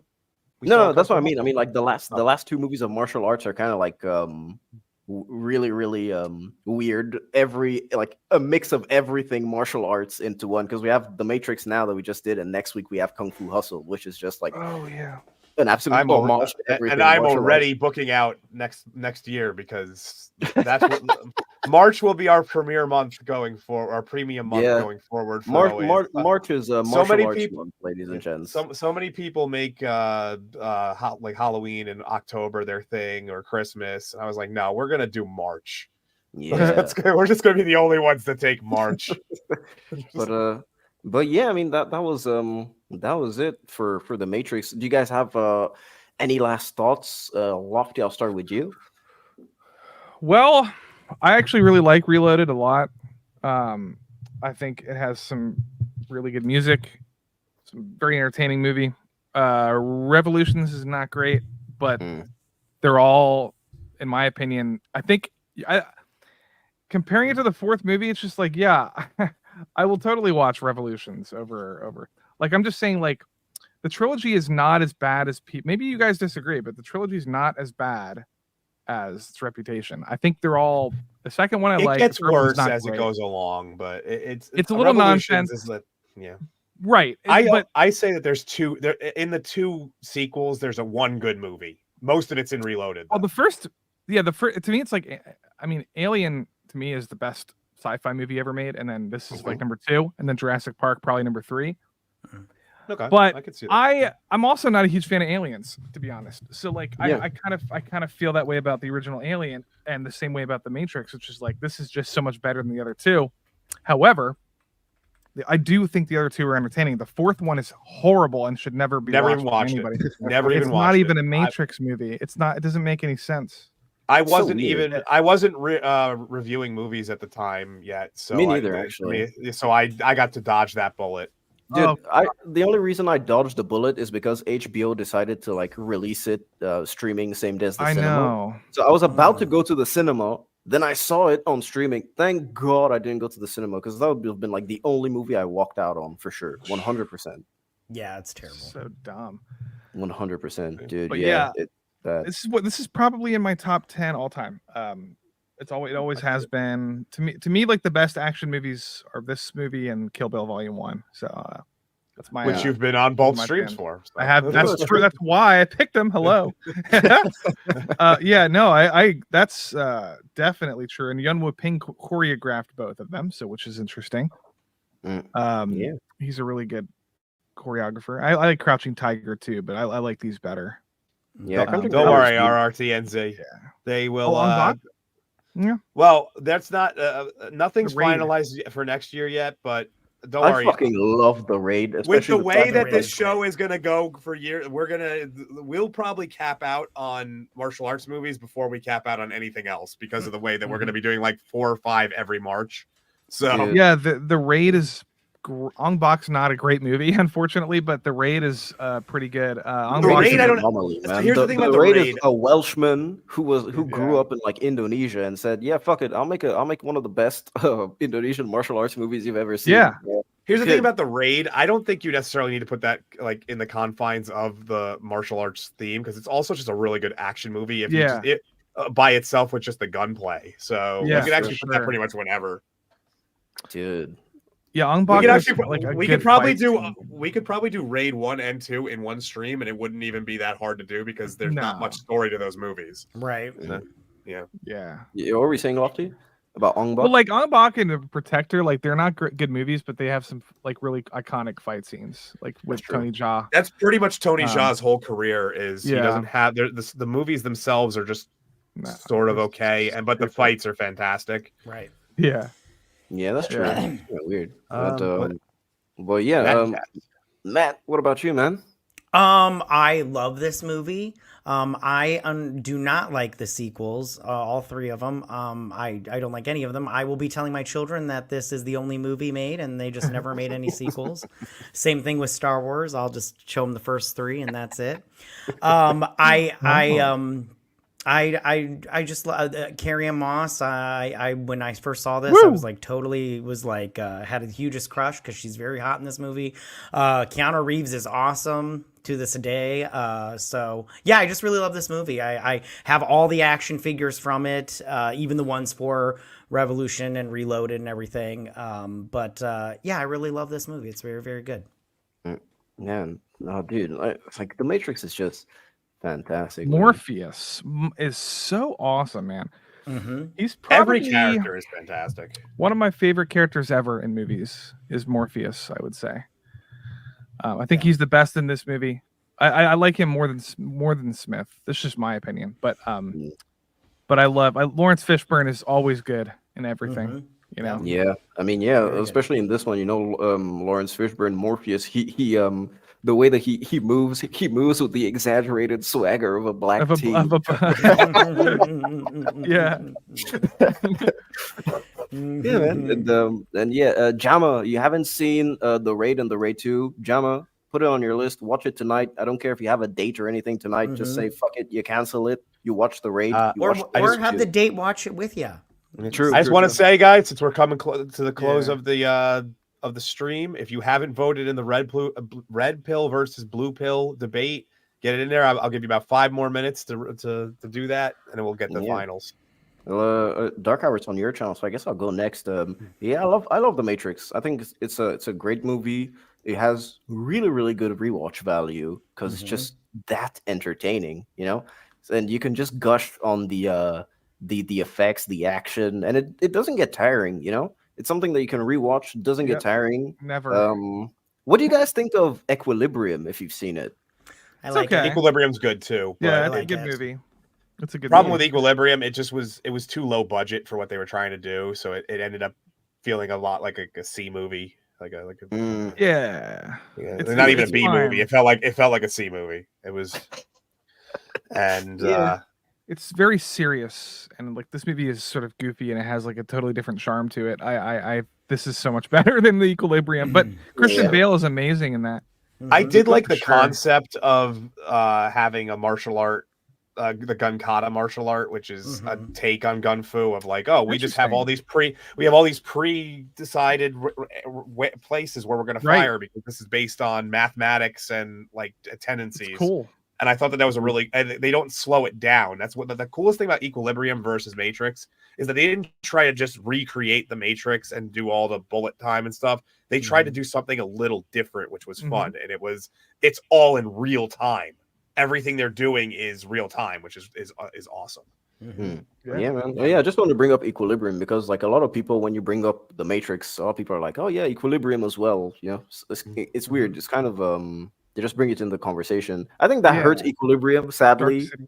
But yeah, I mean, yeah, I still think it's enjoyable for what it is, you know. Yeah. But yeah, and Jama, you don't have a date. I told you now you have a date with Destiny. Watch the Raid and the Raid 2. That's your job for tonight, man. I'm telling you. Yeah, do it. Dark Hour, what about you, man? Final thoughts on the movie? I mean, you guys said it all. It's one of those movies I could put on whenever, watch it. You know, I like whether it be I just want background noise, or if I want to sit and actually pay attention. I still find things sometimes to this day that I didn't notice the first time, or in the subsequent 30 times I've seen it since. But it's definitely one of those iconic films that it's outlived its time to the point of where it's ageless. And even though it doesn't necessarily have the greatest CG or the most innovative script, it still is well. You're hard pressed to find a single person who doesn't like it. Yeah, and it's constantly relevant. That's the thing, Red pill, blue Bless you, pill. Matt. Thank bless you.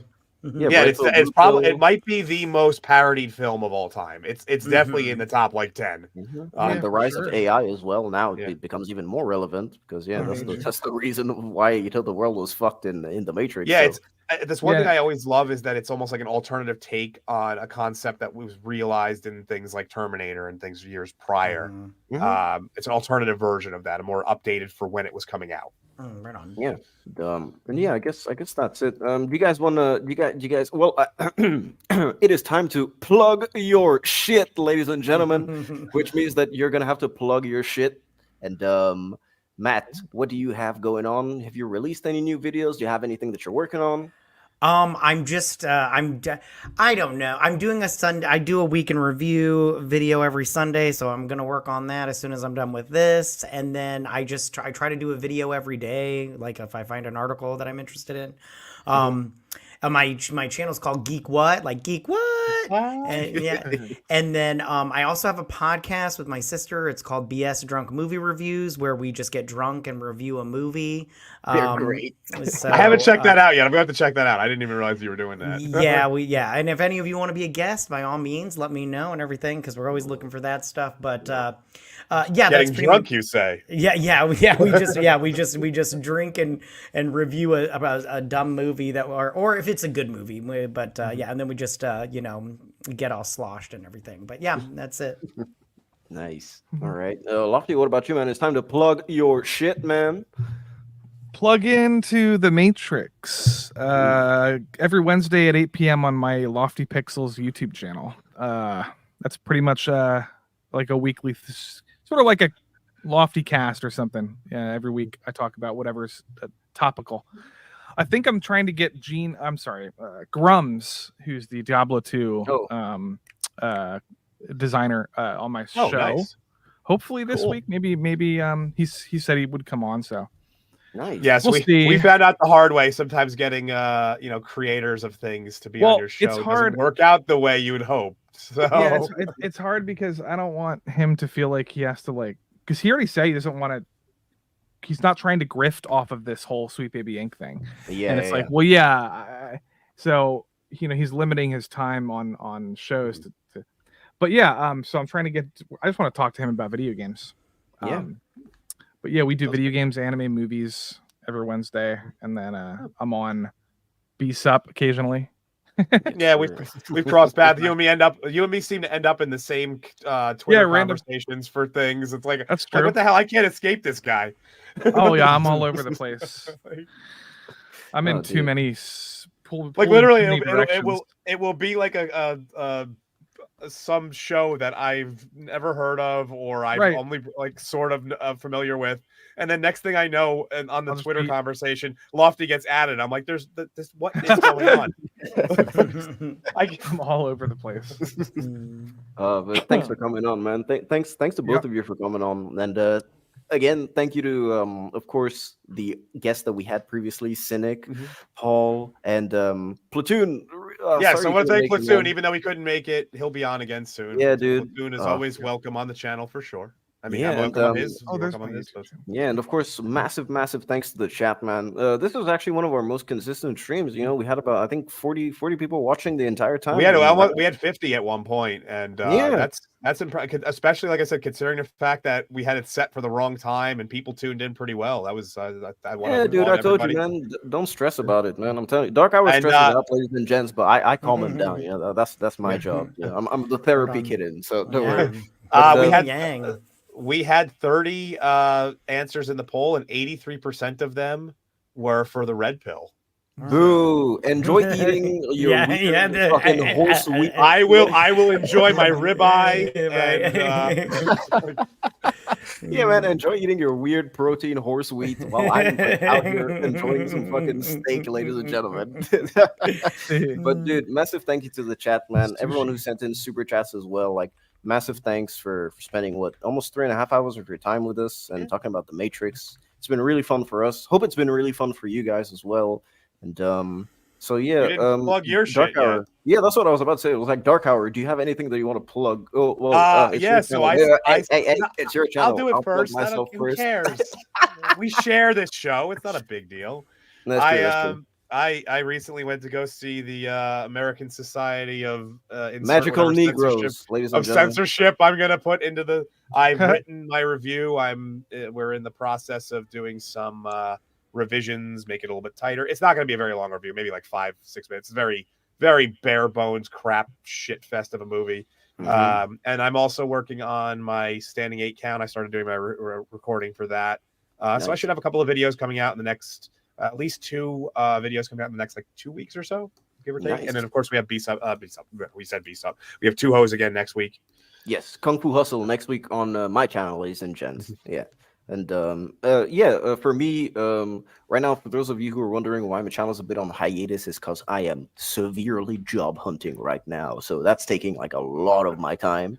And but I did manage to make some time, and I am about to review a movie which I've kind of sort of written the script for a bit, but it's going to be out next week. No, not next week. The week after. So the week of the 31st. So last week of March. And it's going to be out. And yeah, it's on a movie. I think it's. I'm not going to give you guys the title, but I think it's unappreciated. So you guys should watch it. But yeah, so it'll be a recommendation video. It'll probably be spoiler free, of course, so that you guys can go watch the movie. And yeah, so it'll be out by the last week of March for sure, 100%. And of course, next week, as I said before, Kung Fu Hustle, my channel. We've got some new guests as well. Who've never been on. So yeah, that'll be cool. Some people. Yeah, I got a guy named Richard Barbie, who was one of my earliest supporters for my channel. He eventually went on to start his own channel, and I've been in contact with him for a while. I wanted to give him a shot at getting on the show. It's been a little annoying trying to time it because he's in Australia. Which is one of the reasons why we have invented the 2 new time slots we're going to be working with, is to open up for people in different time zones. So. Yeah, and the other guest is my buddy Jalen ET. Really cool guy. He's the guy that made my my banner for my channel of me and the DeLorean. Yeah, he's a good friend of mine. He has a comic book series as well, so it's cool. Like, it's going to be a cool panel. So yeah, we also have Jay from Desolate Soul Studios. Oh yeah, and Jay. Yeah, it's going to be Jay's first Blue time. Collar Loser coming off of his open bar appearance. So we're going to have. Dude. It's gonna be a fun. Yeah, it's gonna be the Gooch's first time on Two Hoes, which is gonna be cool. And of course, Blue Collar Chris, we always love to have him on Two Hoes, man. He's fucking great. Yeah. So yeah, it's gonna be a good show next week. Thank you to everyone for watching again. Thank you for everyone who sent in super chats. Massive thank you to you two on the panel and everyone else who was on the panel. And Dark Hour, send us out.